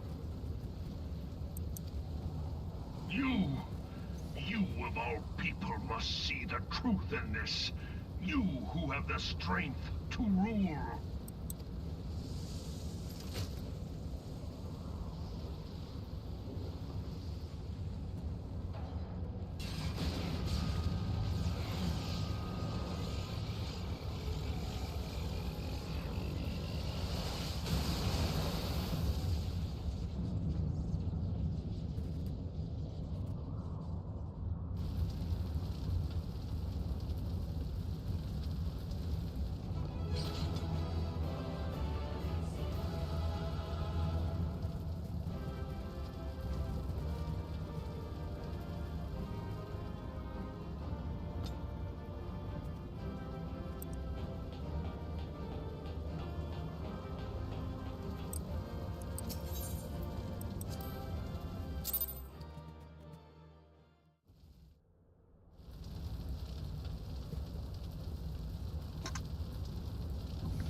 Pathetic.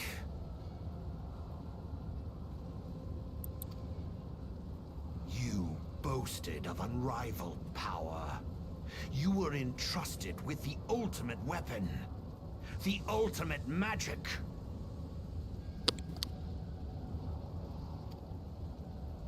And still, you failed. So much for the glory of man.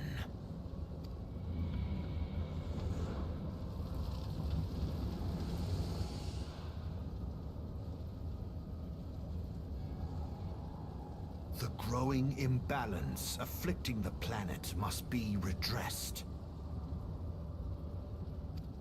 If it is permitted to worsen, the very laws of existence, both etheric and physical, will be warped beyond all recognition. Know you the root of this corruption?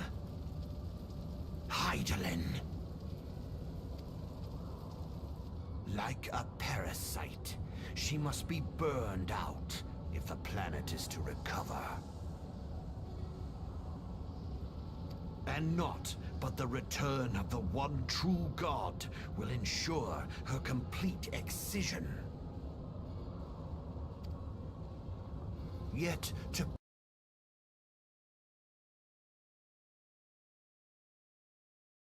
pave the way.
religious pastime, your flame was extinguished.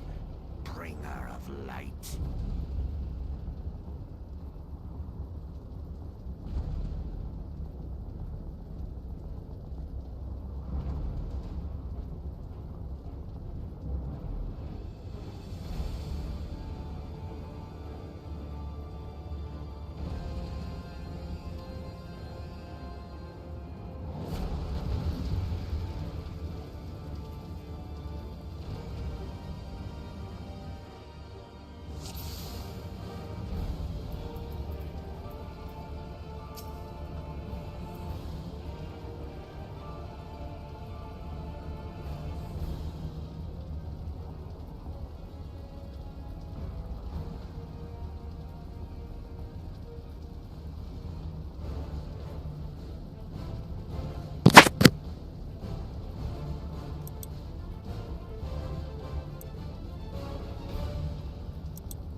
If thou wouldst pierce the shadows, make thee a blade of light.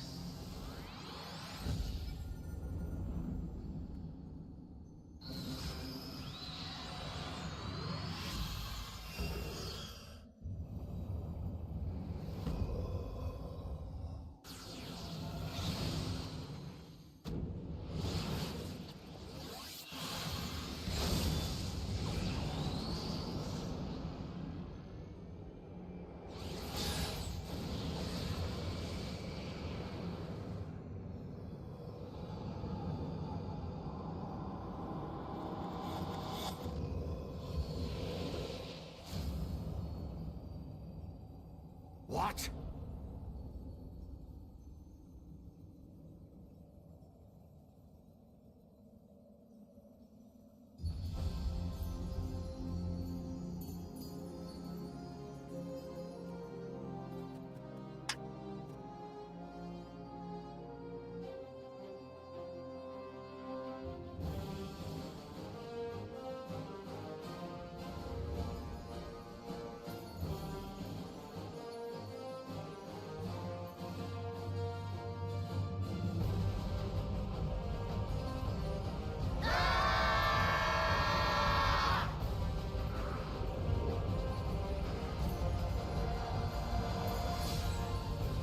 Light. It binds them. They are too many.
And so my conquest ends, Cid.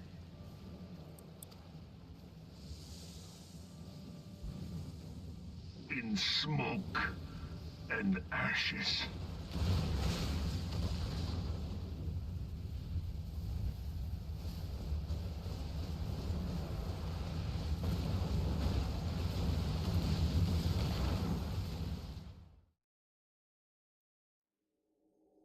Hear, feel, think.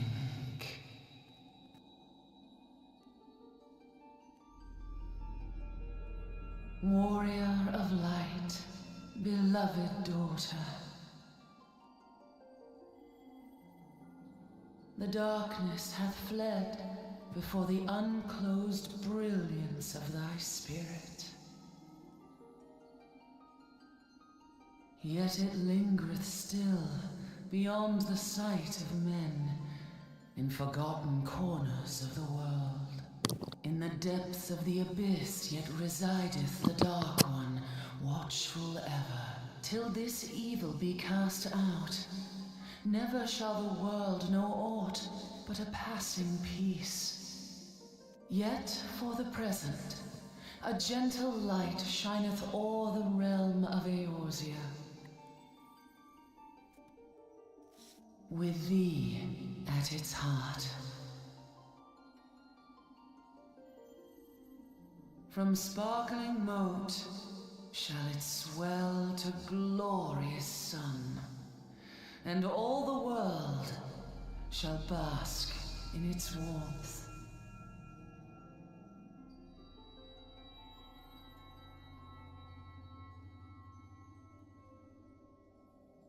Blessings and joy be upon thee. Go forth, my child, and be as a beacon of hope for Eorzea and the lands beyond through all the days of thy life.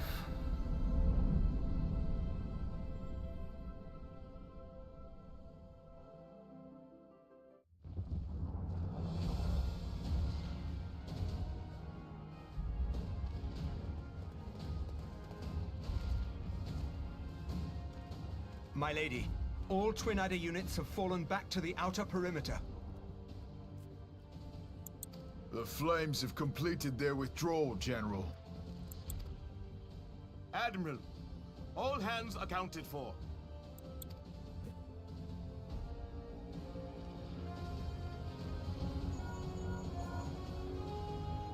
She's still in there.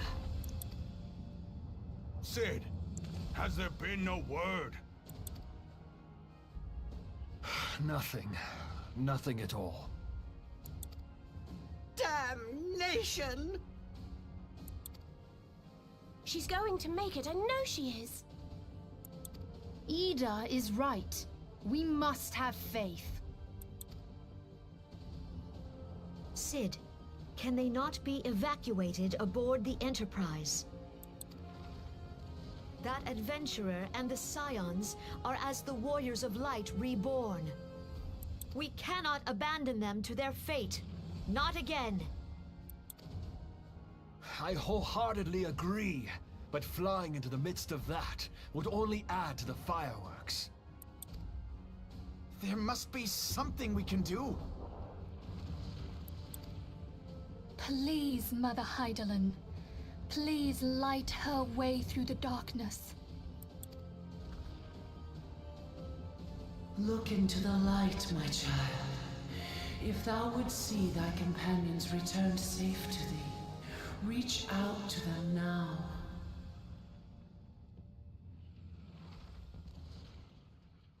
There!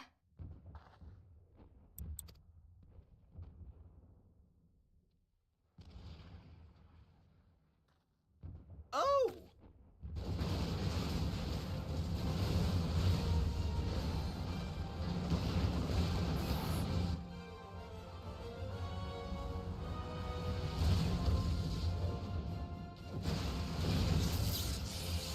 Yay! Our warrior of light. Yes! The hero returns! Look! Thancred is with her!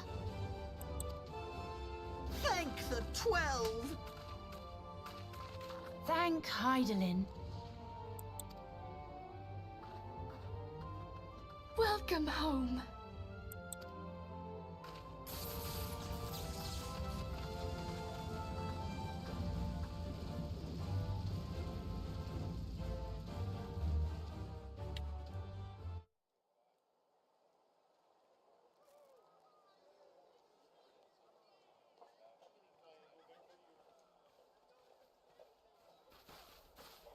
You almost got us killed that one time, remember? Now, we both know that was your fault. Thank the 12 we're safe. Mind your horns there, man-bull. Ha! Mayhap when you mind your manners. Though the crystal that bound Thancred is no more, I doubt we can say the same of La Habrea. And even if we could, we know that he is not alone. Confounded Ascians. Their god may be unknown to us, but their zeal is unquestionable. Suffice it to say, it would be folly to assume that they no longer pose a threat. Nevertheless,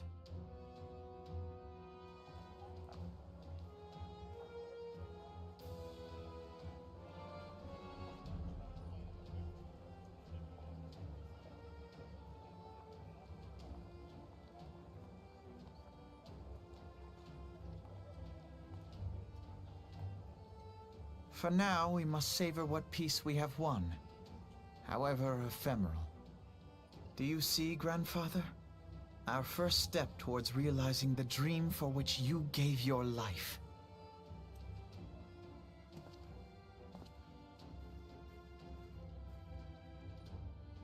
From darkness. Let their shared victory serve to remind us of our shared history. And let their bravery in the face of adversity inspire future generations. Doubt not, the realm will need bravery in the days to come. Old rifts threaten to divide us within our walls, while hordes of beastmen claw at our gates. And though the Black Wolf be slain, the rest of the pack remains. Yet no foe need we fear, so long as we stand as one. So long as the Scions stand for peace. So long as our champion stands fast. For there exists no adversity over which we may not jointly prevail. No longer can we turn a blind eye to the suffering of our allies. No nation stands alone. If one should fall, so shall we all. Eorzea is our shared home. For any one of us to know peace, so too must our neighbor. Just as we join in solidarity before you this day, so too shall our grand companies be joined henceforth, to strive not only for the good of mere nations, but for the good of all the realm.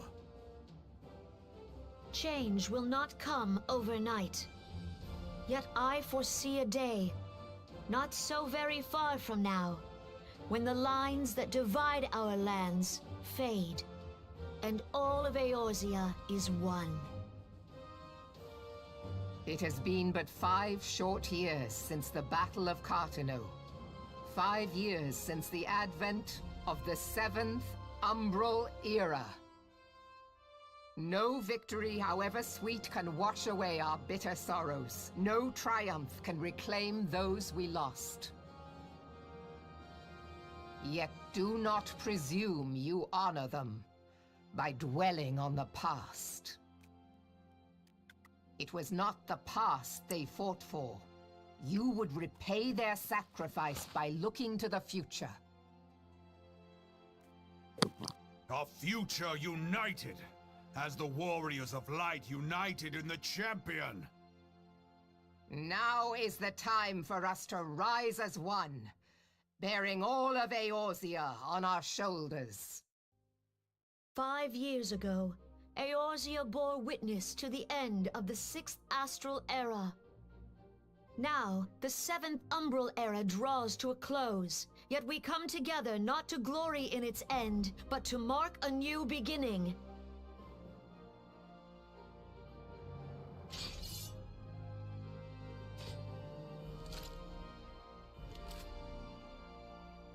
Let it be writ that on this day, by the light of the crystal, Eorzea ushered in a new era. The 7th Astral Era is come! And thus is ours a realm reborn!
justice.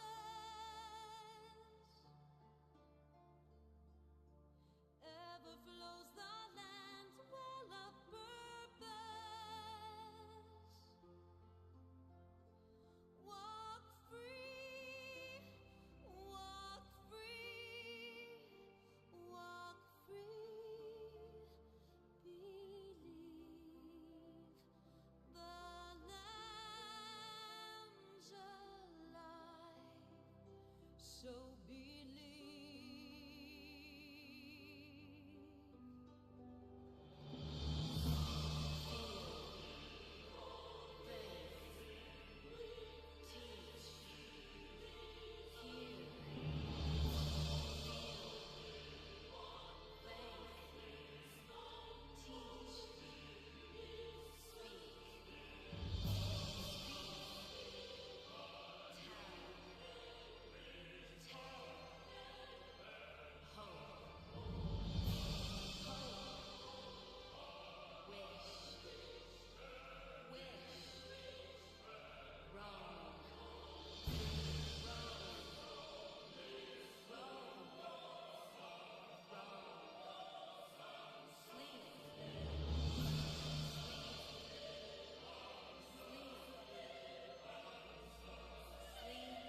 What is it?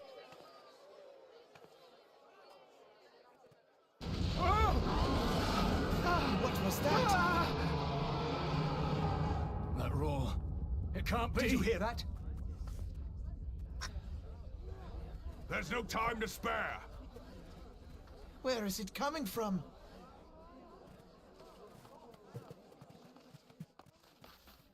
Dread tidings! Chaos and carnage! It is an abomination! A primal has awakened!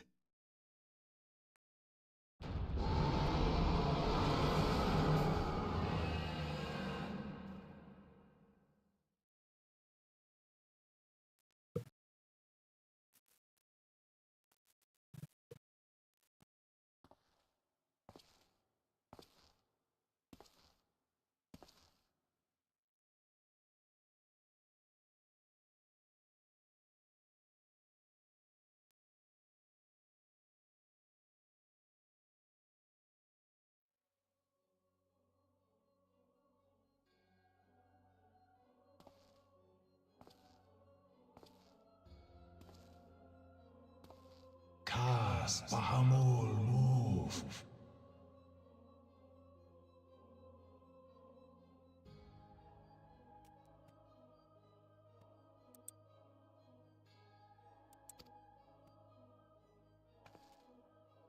One Azaz move star.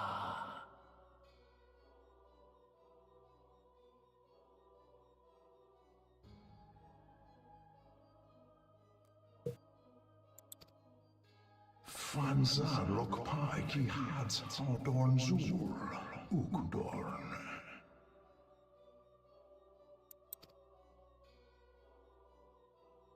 We next starve Chemuv. They only cause the pause right ball.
All right. So that's where we're going to leave off. It's a little hour over 6 hours today. So I want to thank you all for coming out and watching. As usual, we will see you next time. Next time we're going to be doing some 2.1 content. So can't wait to see you for that. Thanks for coming out. Bye.